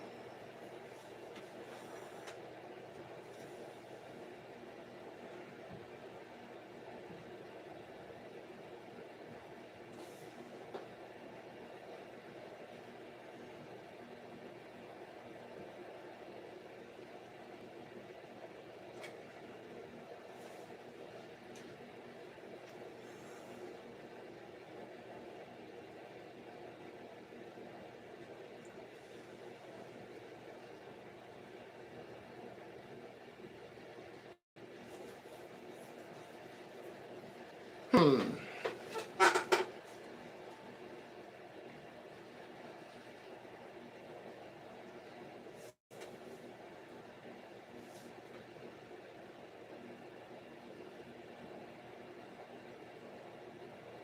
Yeah, I think I know what I'll do.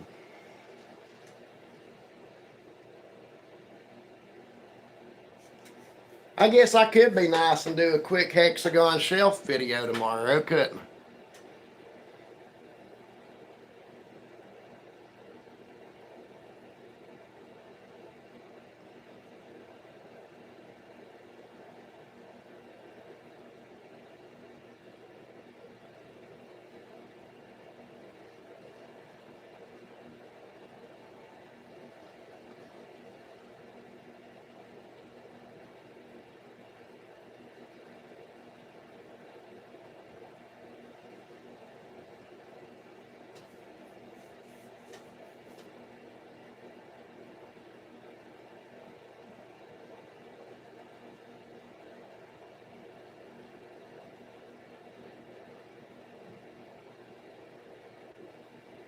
What you been into, Pine?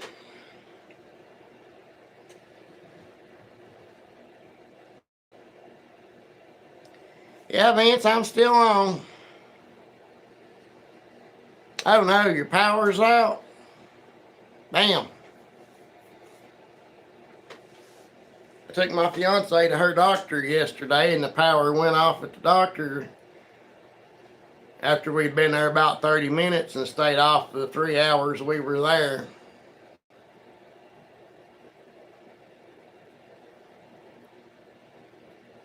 Got any good builds going on, Pine?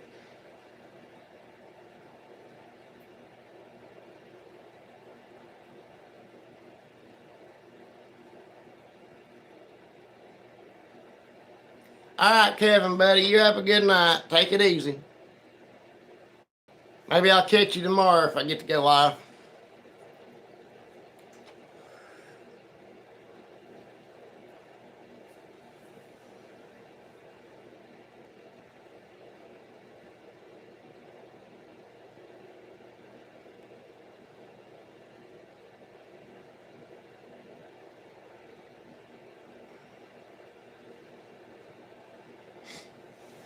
I need to get me a generator.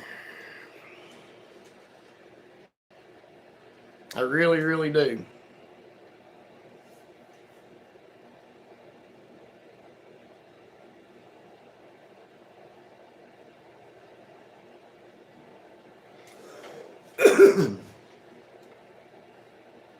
Because when the power goes out here, I either try to charge my phone in the car, or I've got a jump box that I jump the car off with that's got USB ports in it and cigarette lighter plugs in it where I can plug my phone in and charge it.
Oh no, that ain't no good.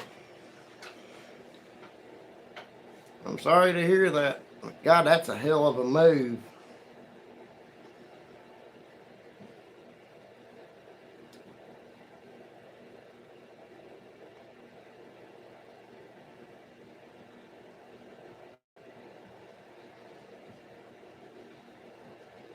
How long have you been here now, Pine? 6 months?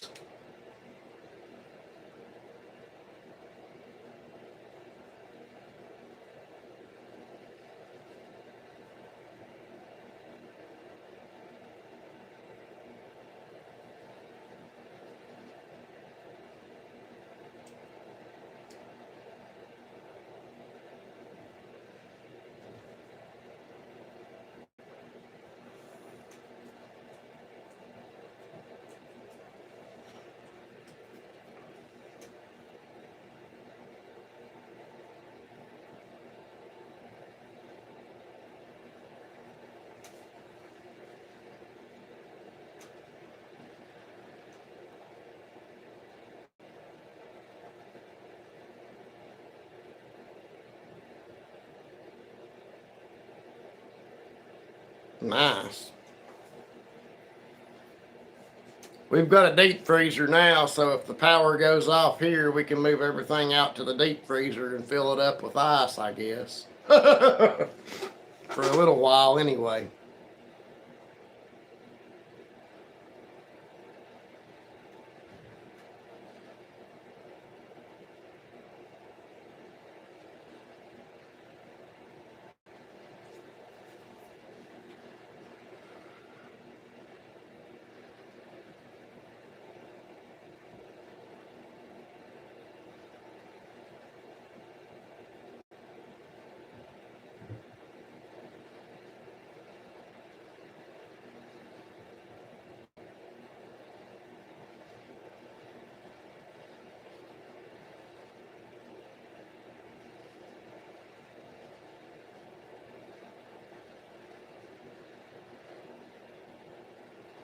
But Nicole, you can do that with your table saw instead of using a miter saw. Set your table saw to 30 degrees, and that would cut your bevels, because that would technically be bevels instead of miters, I guess, since it's on the edge. But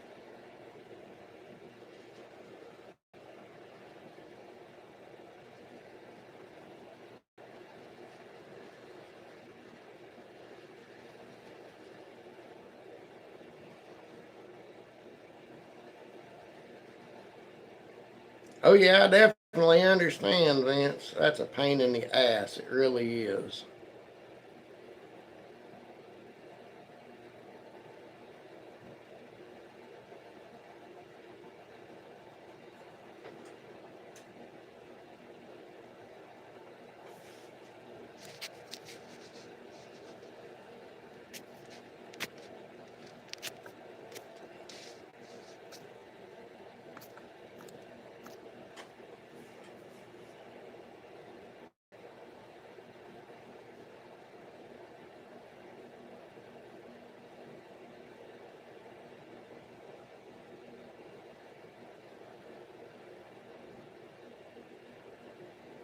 What's wrong with your table saw?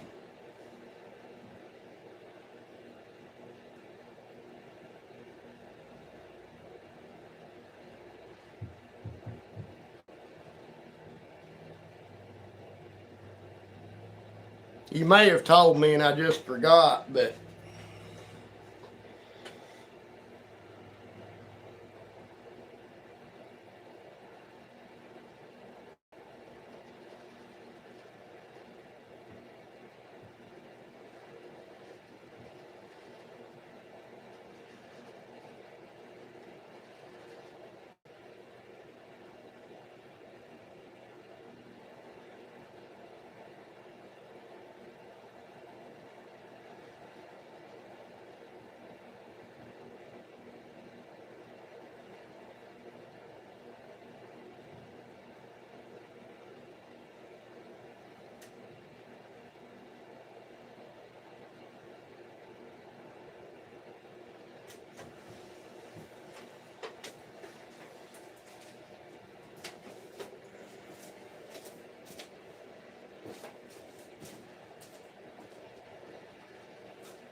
We've been trying to get her to, Vince.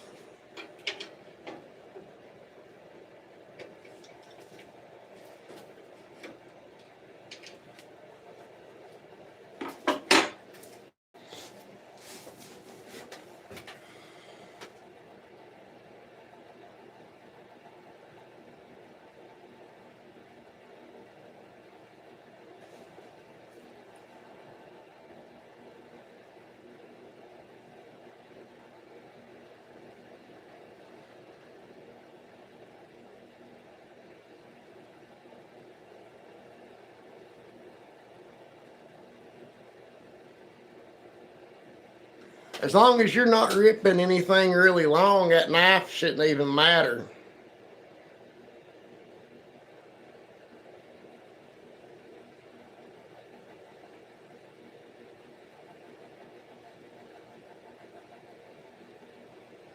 But doing cross cuts and smaller rips, it's not even really important.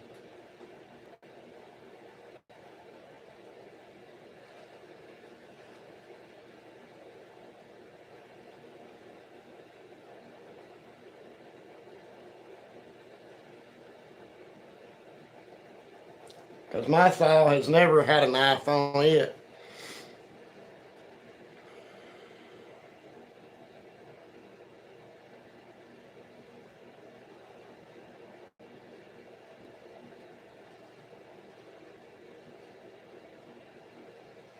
I mean, don't get me wrong, I understand it's there as a safety feature for when you're making long rips like that, but that's the only thing it really does. It just keeps the wood separated so it don't pinch together and kick back, but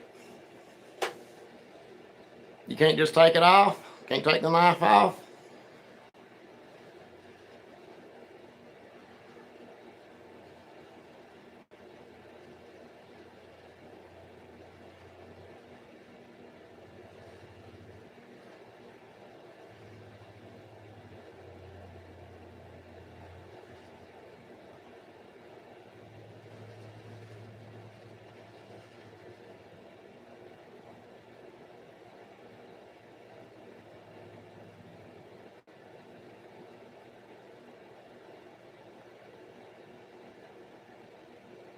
Hmm. How in the hell is it off by that much?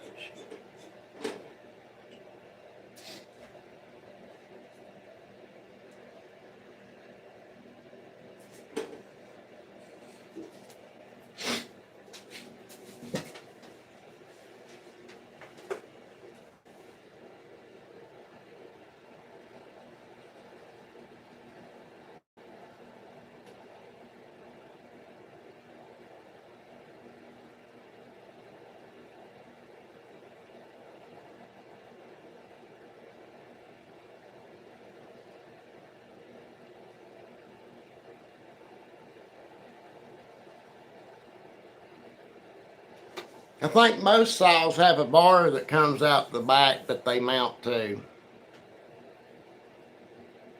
I know this saw that I've got originally had a plastic guard that come up over the blade, and the riving knife was part of it.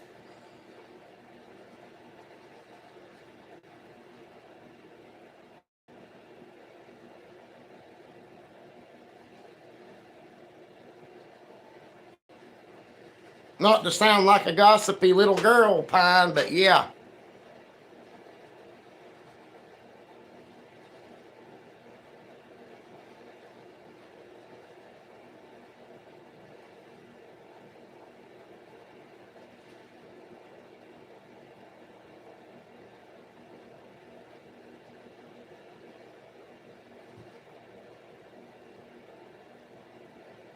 How did it mess up, Nicole? What did it do?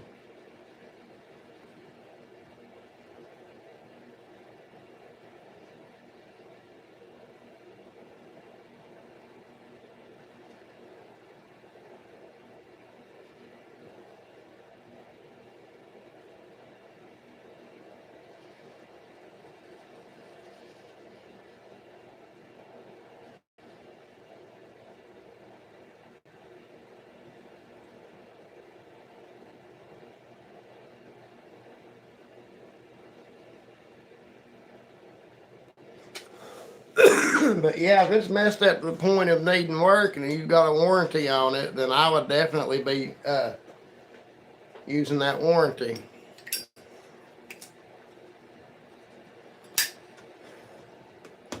Anything I buy from Harbor Freight, I'll pay the extra, whatever it is, for the warranty on it. That way, if something does happen, I can replace it.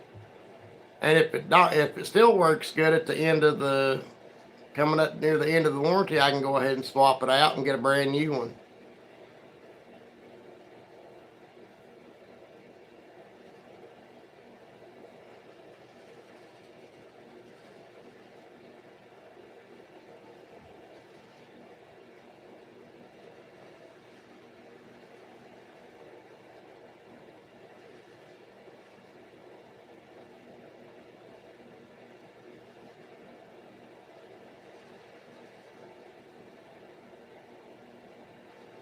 Hey, that idea came from somebody that worked at Harbor Freight. So when I bought my drill, the lady that was working said you can get the warranty on it. It was just like a $25 drill, and I'm like, how much is it? It was like $4 or $5. I'm like, I don't know. She said, get it. I mean, worst case scenario, at the end of the 2 years, you can bring it back and swap it out and get a brand new one. So that's what I done. I went ahead and got the warranty.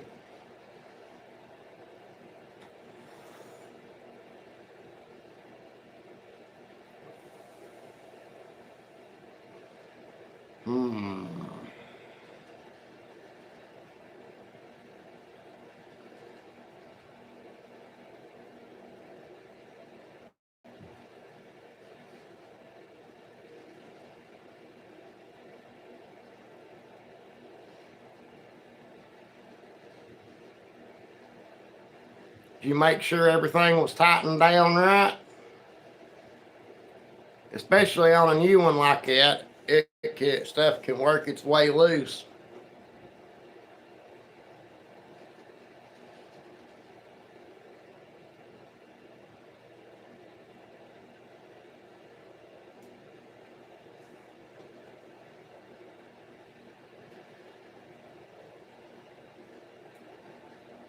Hello, Jen.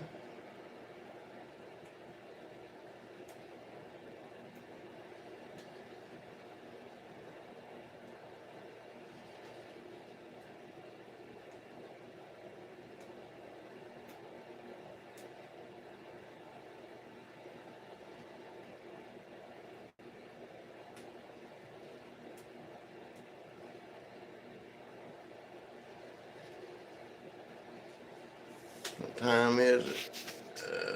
11 o'clock.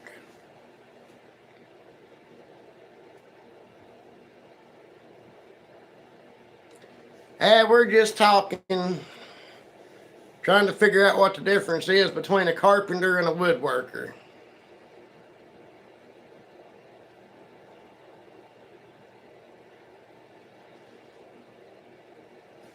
So far, the majority opinion seems to be that a carpenter builds houses and a woodworker builds furniture and things to fill up the house. That seems to be the general consensus.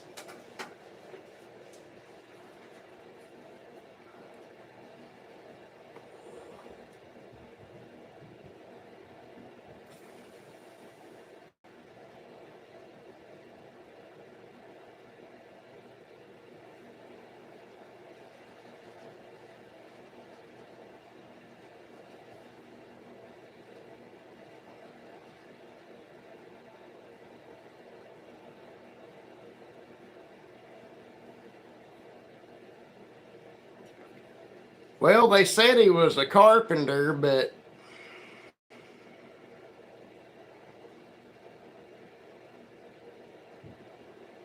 what did he say when he hit his thumb with a hammer?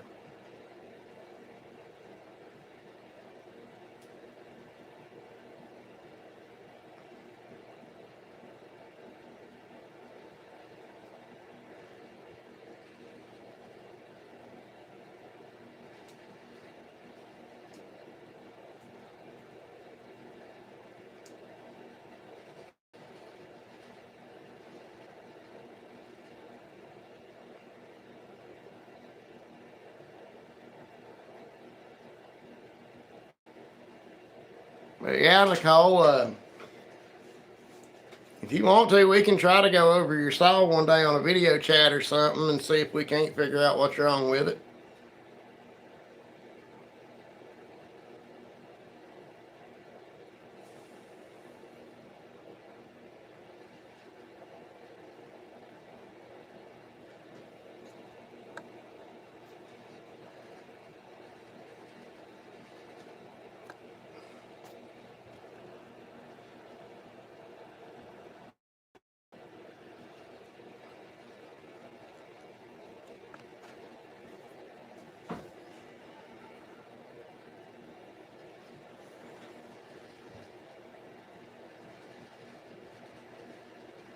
Damn, I hate I missed it. I'm apparently I don't know if I'm subscribed to Rusty or not. I think I am to Lynn though. I'm not sure why. Yeah, I am sure why YouTube turns off all my notifications, but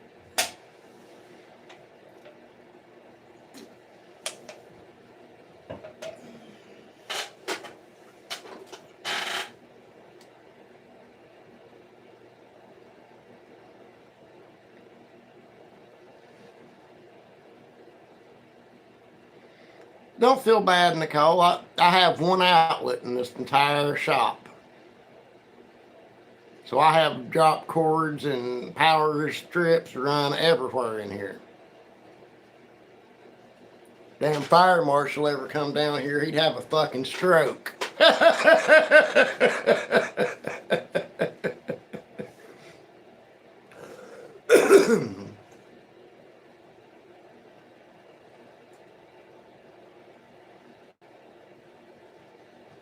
I was nervous when I done my first live, but already knowing most of my audience made it a little bit easier.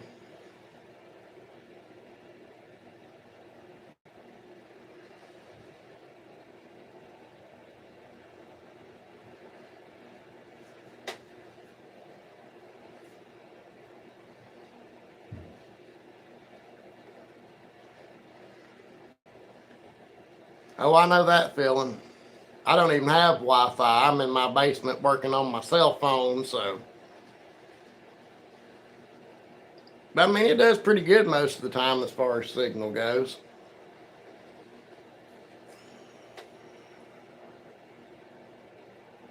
I can do a live okay, but downloading and uploading is kind of a pain in the butt.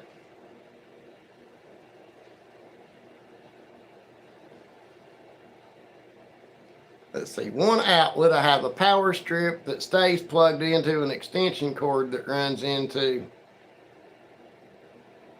a little thing that plugs into my bottom piece, the bottom part of my outlet that has 3 holes in it. I have a drop cord plugged into it that runs into the power strip that's on my miter saw.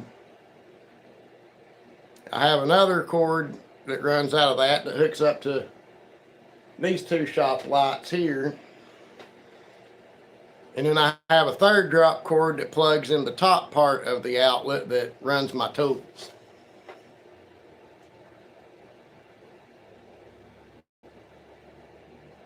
Perfectly safe.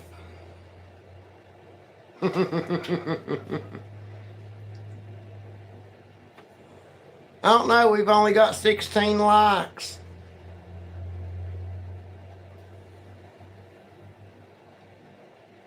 I usually save that for 20 likes or more.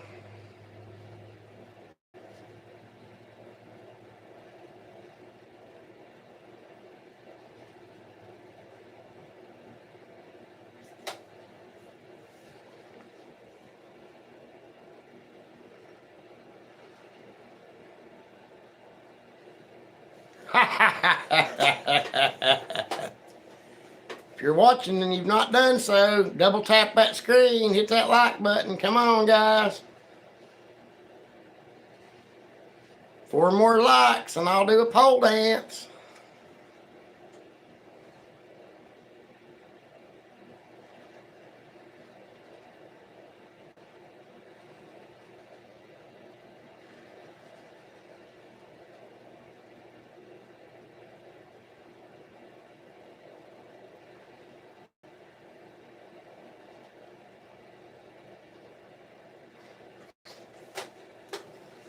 little bit of rain never hurt anybody.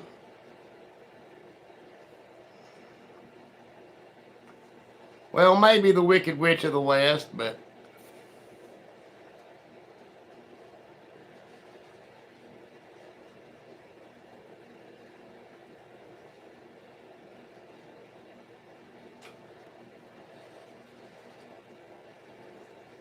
well, I only see 6 viewers and 16 likes.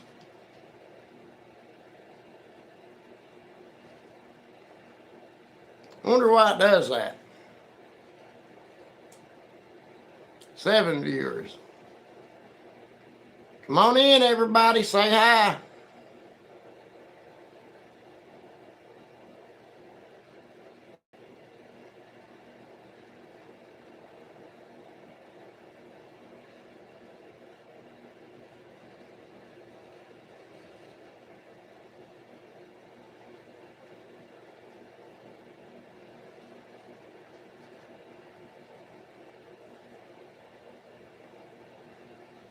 Nah.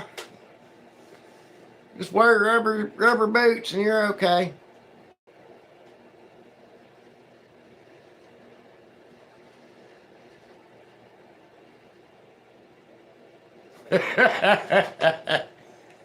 No, don't. I'm just kidding. I'm seeing 6 and 18. That's crazy.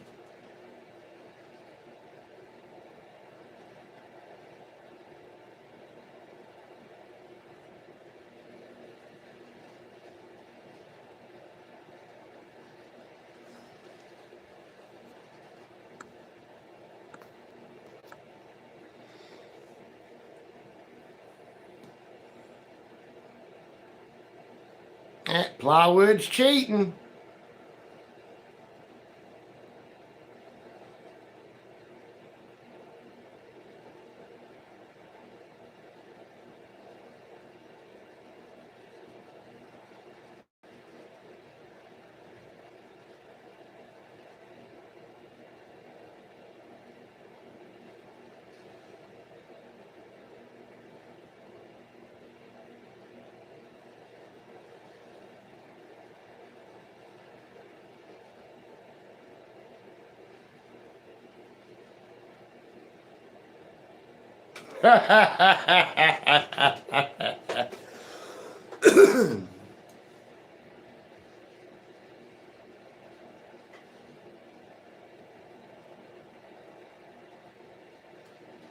Shows me 9 viewers and 18 likes.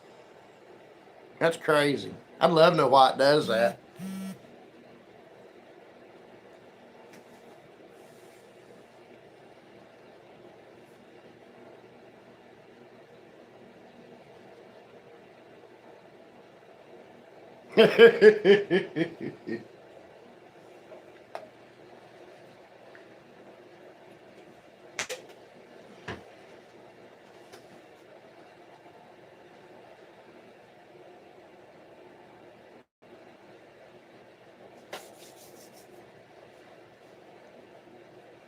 Anybody going to be building anything cool tomorrow?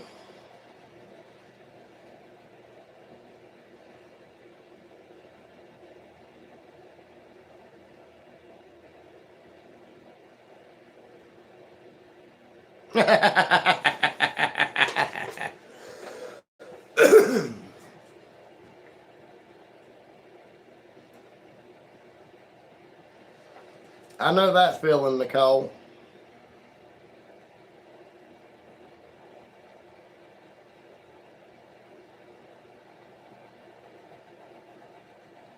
I'm that way too.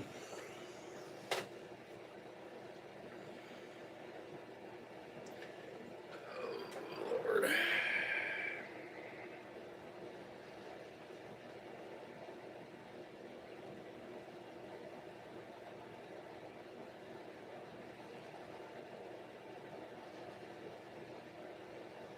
Oh, there wasn't a punchline. That was just a question.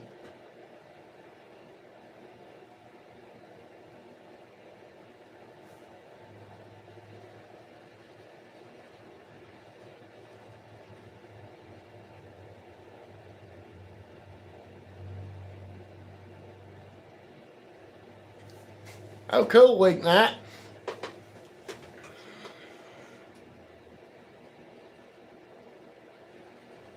Are you going to be using that for a shop, or are you just using it for a storage shed?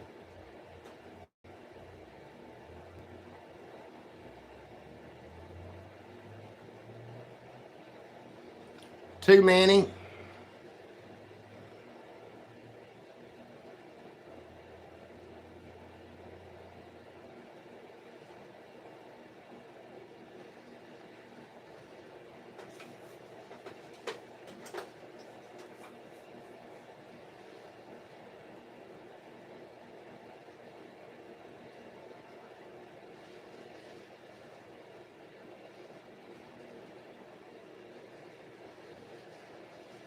Yeah, that's big enough for storage, but I was going to say, if you're going to try to use that for a shop, that's going to be way too small.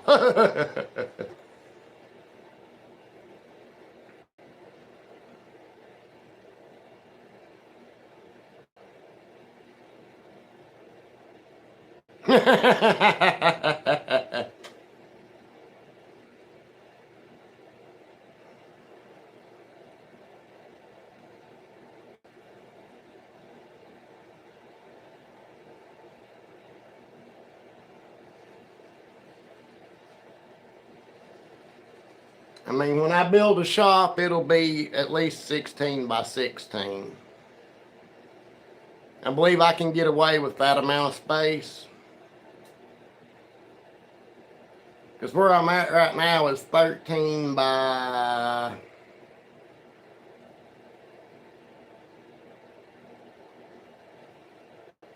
28 to 32, I guess.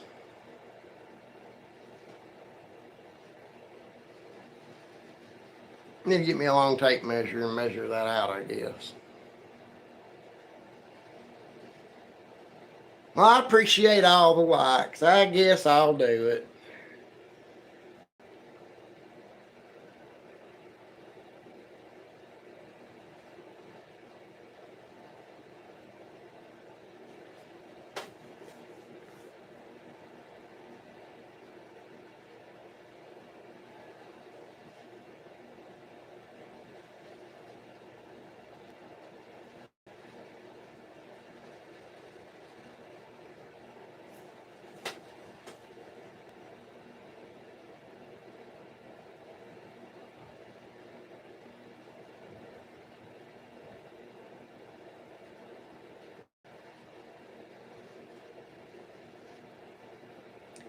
That's going to be a bit small.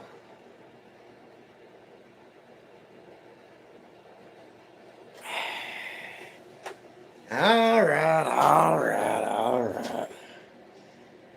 Do not make fun of me being in my night, damn it.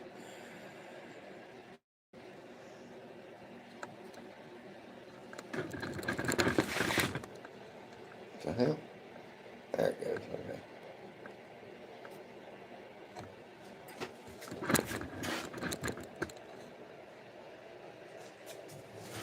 Woo!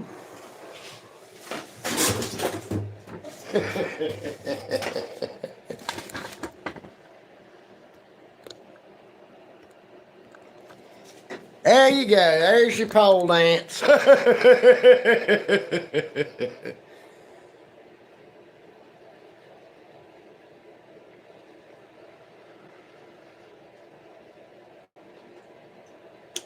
I'm going to feel funny when that support pole falls out with me one day, ain't I?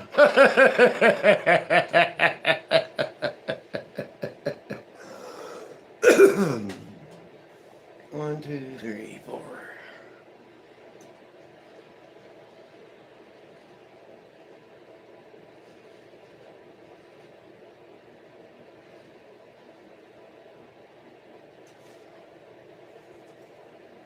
Yeah, I can reach them both.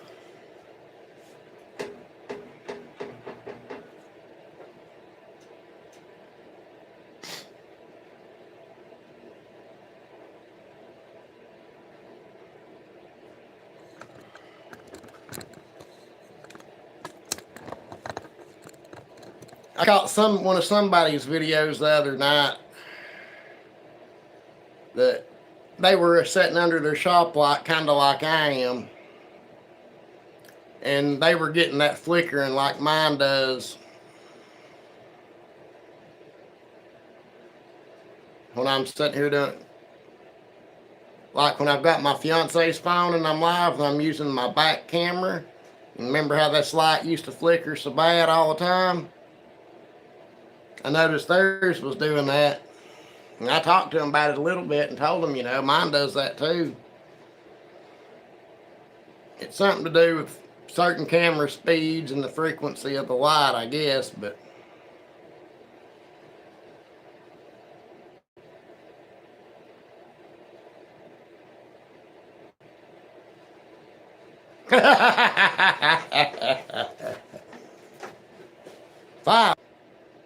$5, wow.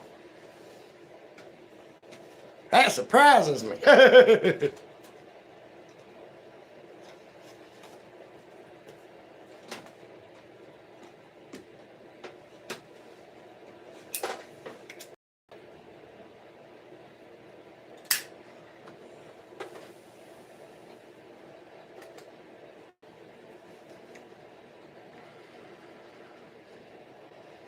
I mean, if you turn your camera at a certain angle, it'll help with that a little bit, but not a whole lot.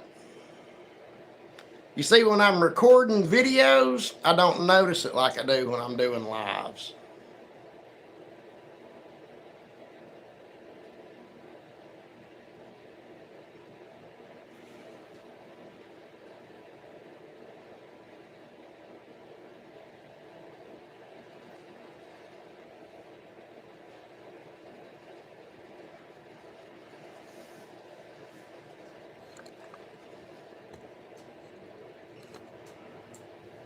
John don't have a Venmo.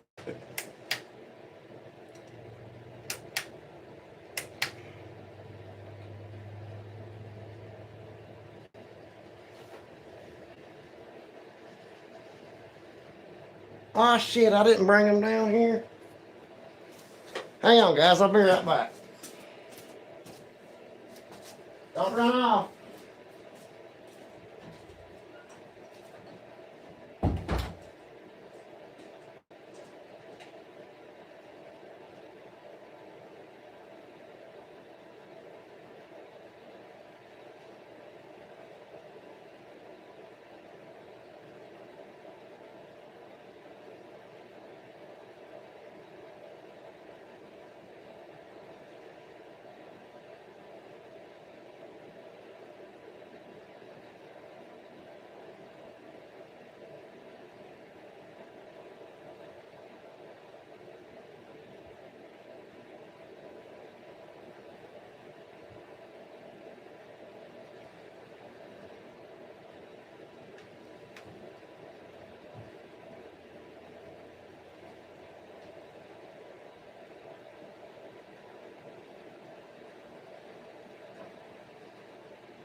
Alright.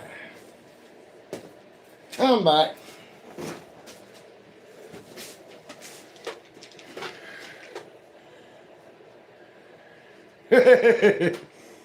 I should.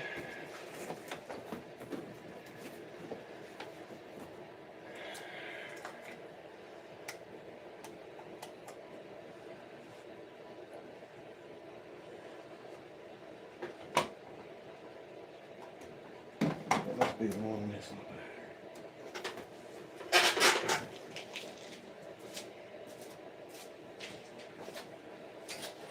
Okay. I'm gonna make some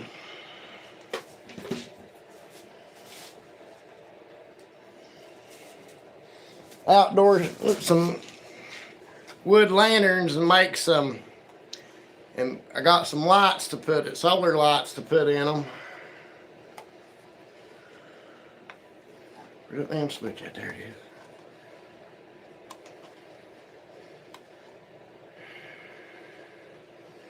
Got a 6-pack of these for $10 or $12, I think, off of Temu.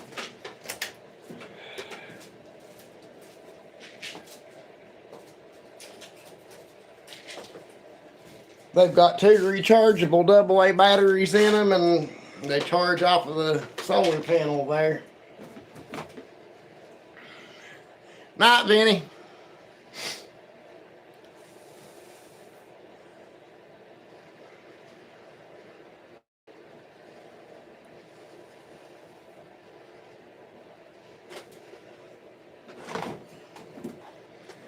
But I'm going to experiment with that and see how well it works.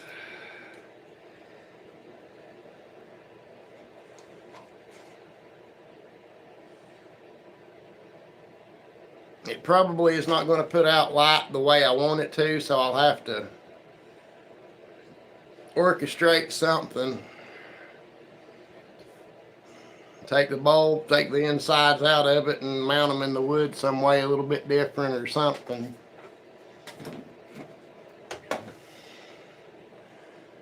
But I thought that would be a pretty cool project to do.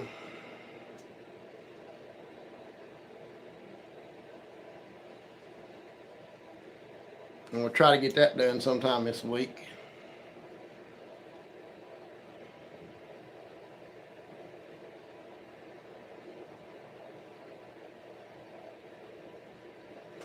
I am, what was it, the Beverly Hillbillies used to say, down around Limestone ways where Davy Crockett was born.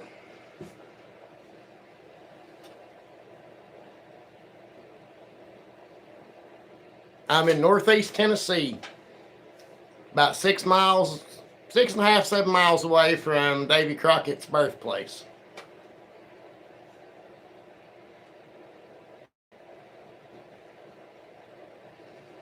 Northeast Tennessee.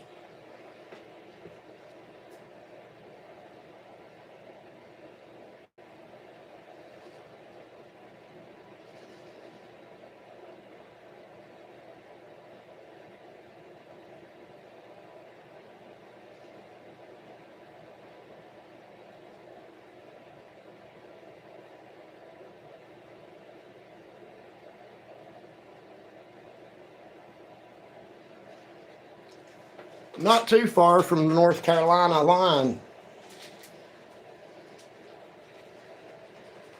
I can be in Asheville, North Carolina in an hour.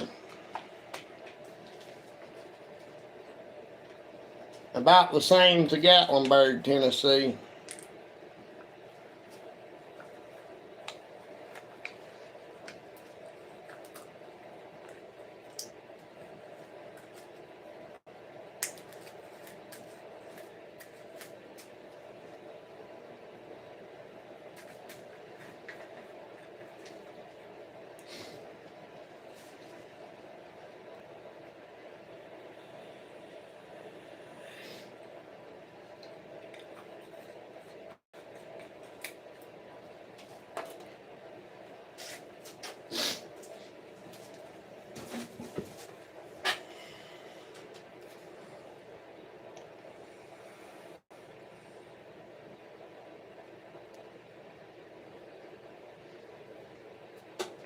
I mean, this is a beautiful place to live. It really is. Up in the mountains. Far enough out in the country I can shoot and not have to worry about it. But close enough to town that I can get there in 10, 15 minutes.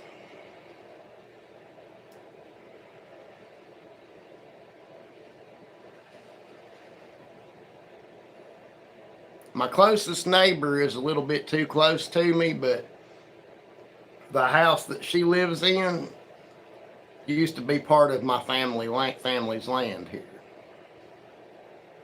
We used to own this house, the house next door, the field and the barn up on the hill, and the woods back behind us, and the woods across the road. Now I just own this lot that the house is on, and the woods across the road. Oh, I love it.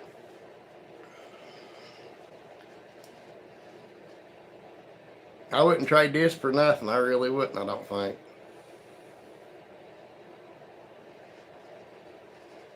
We had somebody offer $156,000 for it, but you really couldn't buy a new house for that, so.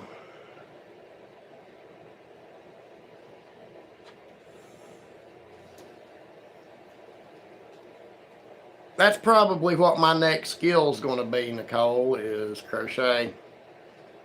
I mean, I've already got the stuff for it. I've already got a hook and skeiny yarn, so that's probably what I'll do next after the jewelry casting is crochet.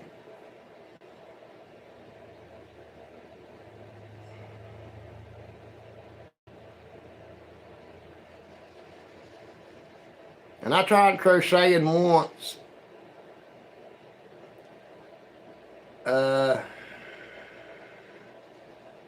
Like in 2014 or something.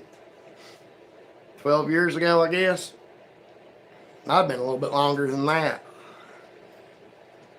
I mean, I could do a chain, but I couldn't connect them together or nothing like that, so.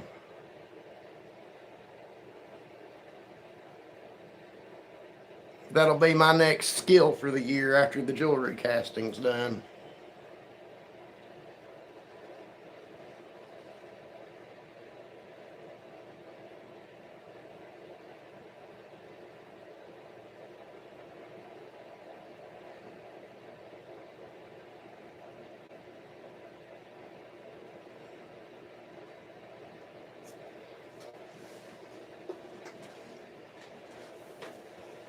I don't know if I should, when I'm doing stuff like that, I don't know if I should stay in one area or keep jumping around. Like, if I go from where I'm at now to crochet, should I do weaving next and then macrame or vice versa, or go from it to like leather working and then back to weaving or something like that?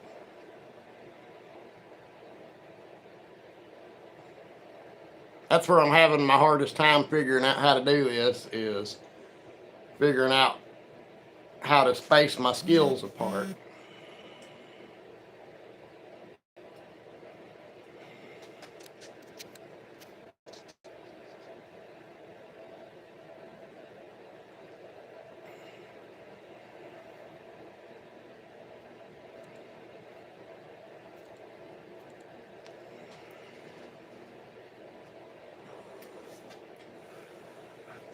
That would definitely be cool.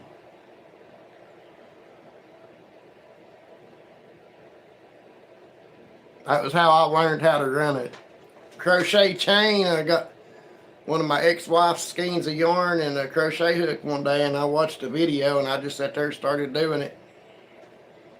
And just kept doing it, kept doing it, kept doing it, till I used up the whole skein of yarn and had a big, huge, long chain. And then I got yelled at for wasting the yarn, so I pretty much put it up after that.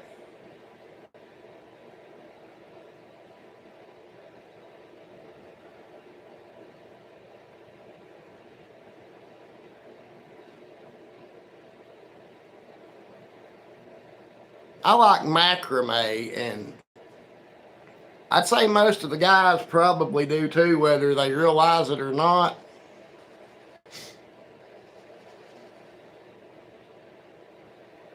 Because like the little survival paracord bracelets that everybody really had fits over a while back, I mean, all that is a macrame knot, so.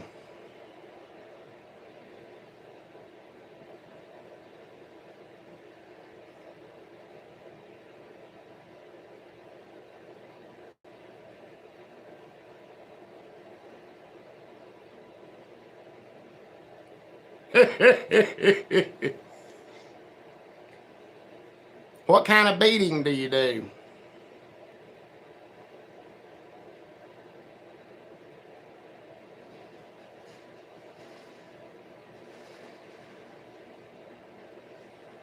Yep, that's exactly right, plywood.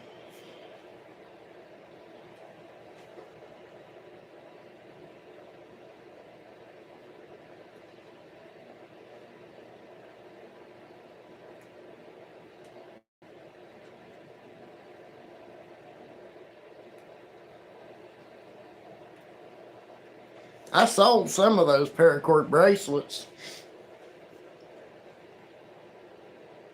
on my Etsy store back then.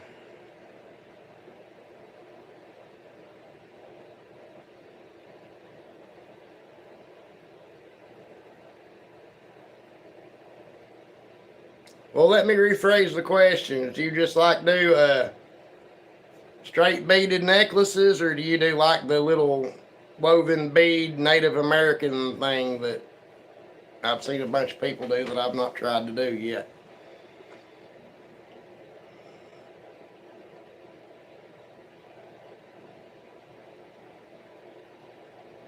Where you can bead and make like a design.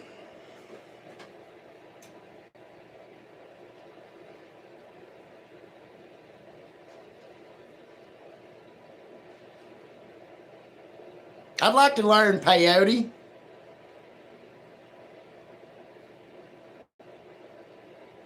Oh, I guess we're not talking about the same thing then, huh? You said peyote stitch.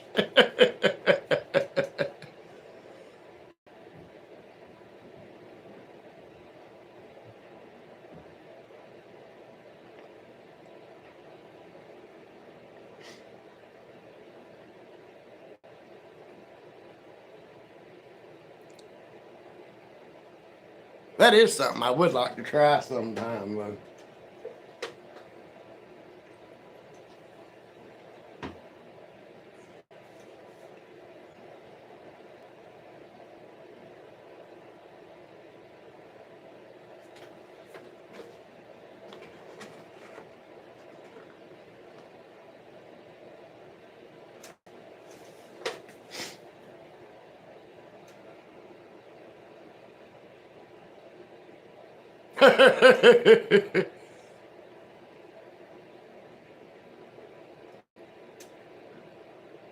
Make you one. I've seen what those bead looms look like. They wouldn't be hard to make.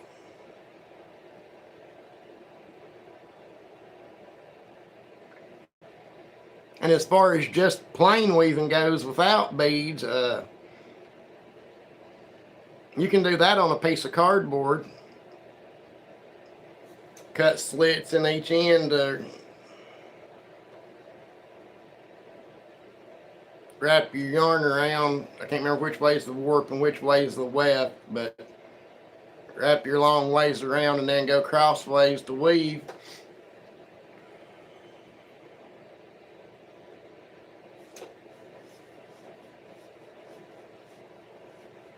I mean, you can even get you a straw, cut pieces about that long up of straw and run your yarn through it, about 4 or 5 pieces or however wide you're going to make it, hang them up, get them held up with something there, and then just weave through there and then move the straws and push the yarn up.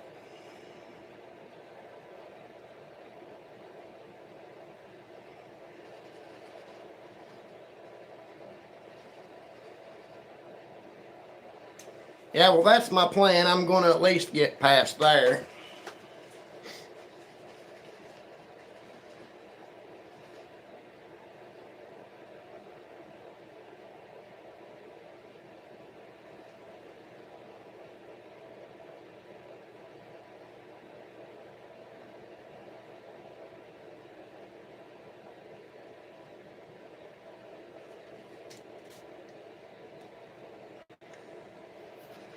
Okay, my phone still got a little bit of charge left. Okay.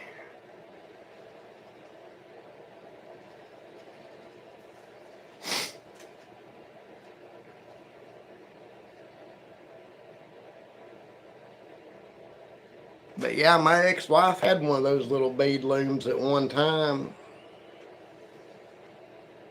I kind of remember what it looks like, but not good enough that I could make one without looking at a picture.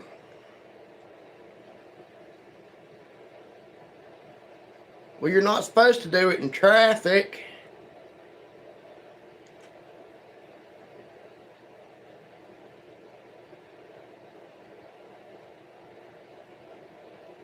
See, there you go. Branch out to other skills besides woodworking. I mean, Hobby House is the perfect name for that kind of channel. That's the reason I went with Ricker Creations instead of putting woodworking in it. I just left it at that. That way I could branch out into other skills. Because jewelry casting was something I had always planned on doing. I planned on doing that before I planned on doing woodworking.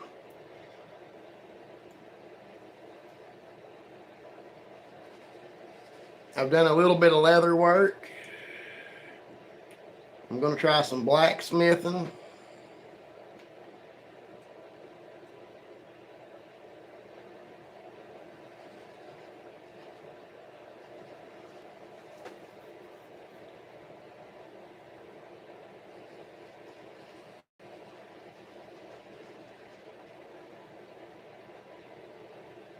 Hey, that's pretty cool. I like that.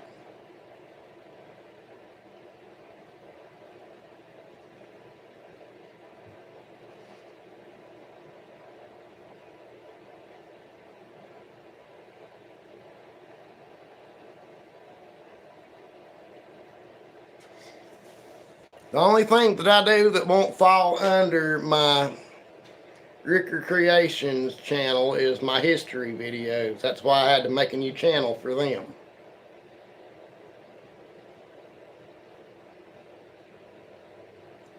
Which I need to get some more of those made. I've not made a video in them in 6 months either.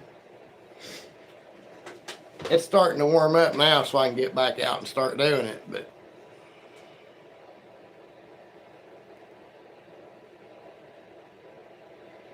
for you guys that are here and don't know, my other channel name is The Marks History Made.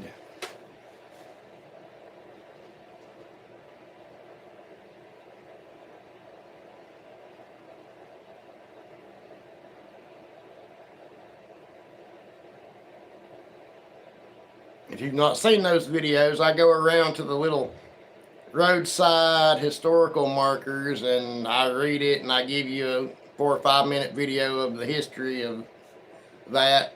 That way people might get interested in it and research it, maybe want to do a road trip visit or something.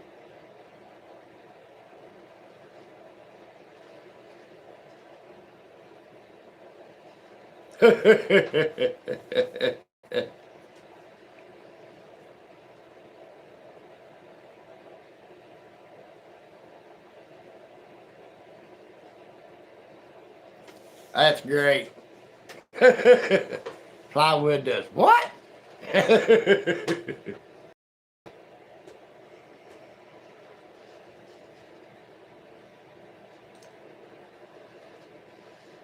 Okay, guys, I got a question. Somebody in the community makes Native American flutes. Who was it? I can't for the life of me remember who it was.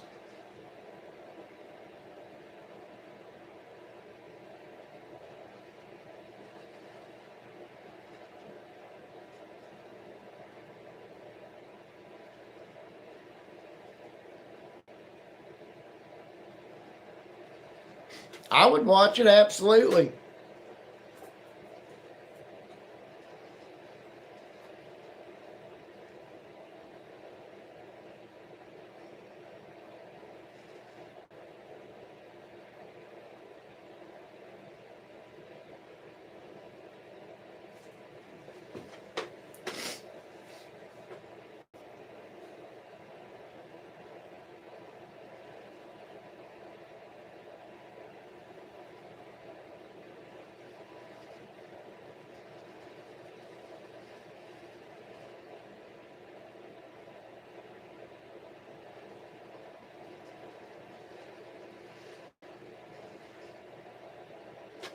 See there, Nicole, there's ways you can make videos and still get viewers and subscribers and everything and not have to do woodworking all the time. Things you can do inside. See, it's totally possible.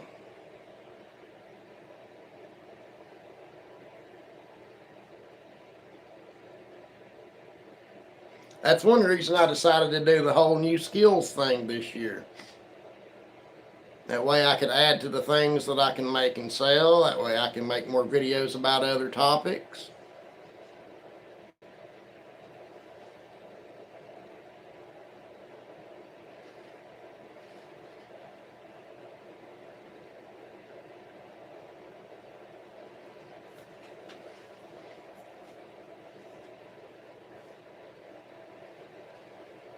I mean, you can mute your microphone. There's a little button right there for you to mute your microphone.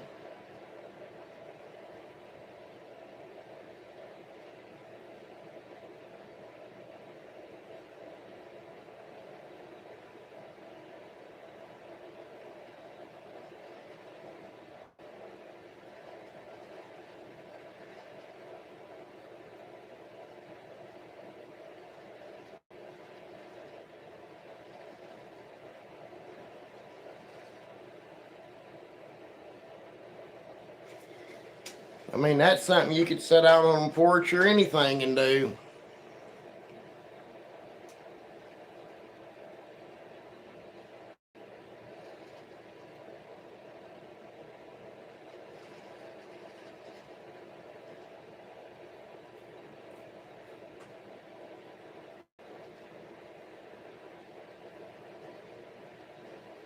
Do you have a circular saw, Nicole?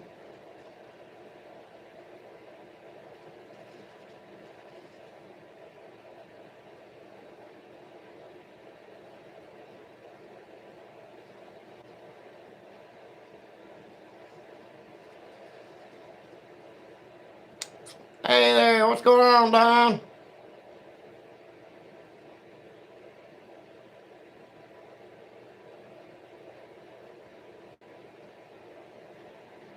Sorry, Nicole, this just popped in my head, but back to making your hexagon. If you can't use your table saw, you can set a bevel on a circular saw and cut it that way.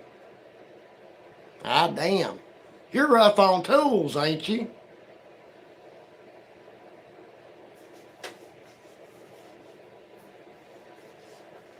Come clean mine up when you're done. It needs it. Really badly.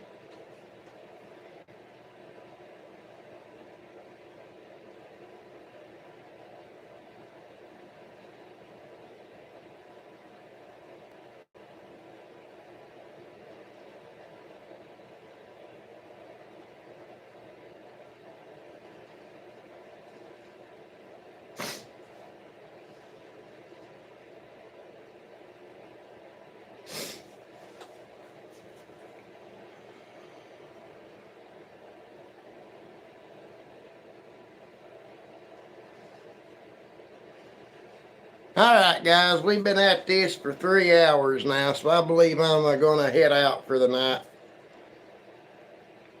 I will be live sometime during the day tomorrow to finish this squirrel feeder picnic table. Y'all come on back and see me. I greatly appreciate you being here.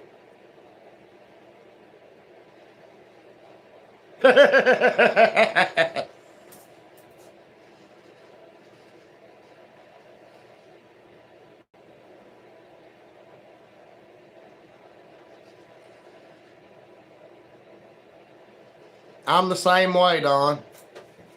I'm exactly the same way. But thank y'all for stopping by. Love y'all, mean it. Have a good night. Okay, there we go.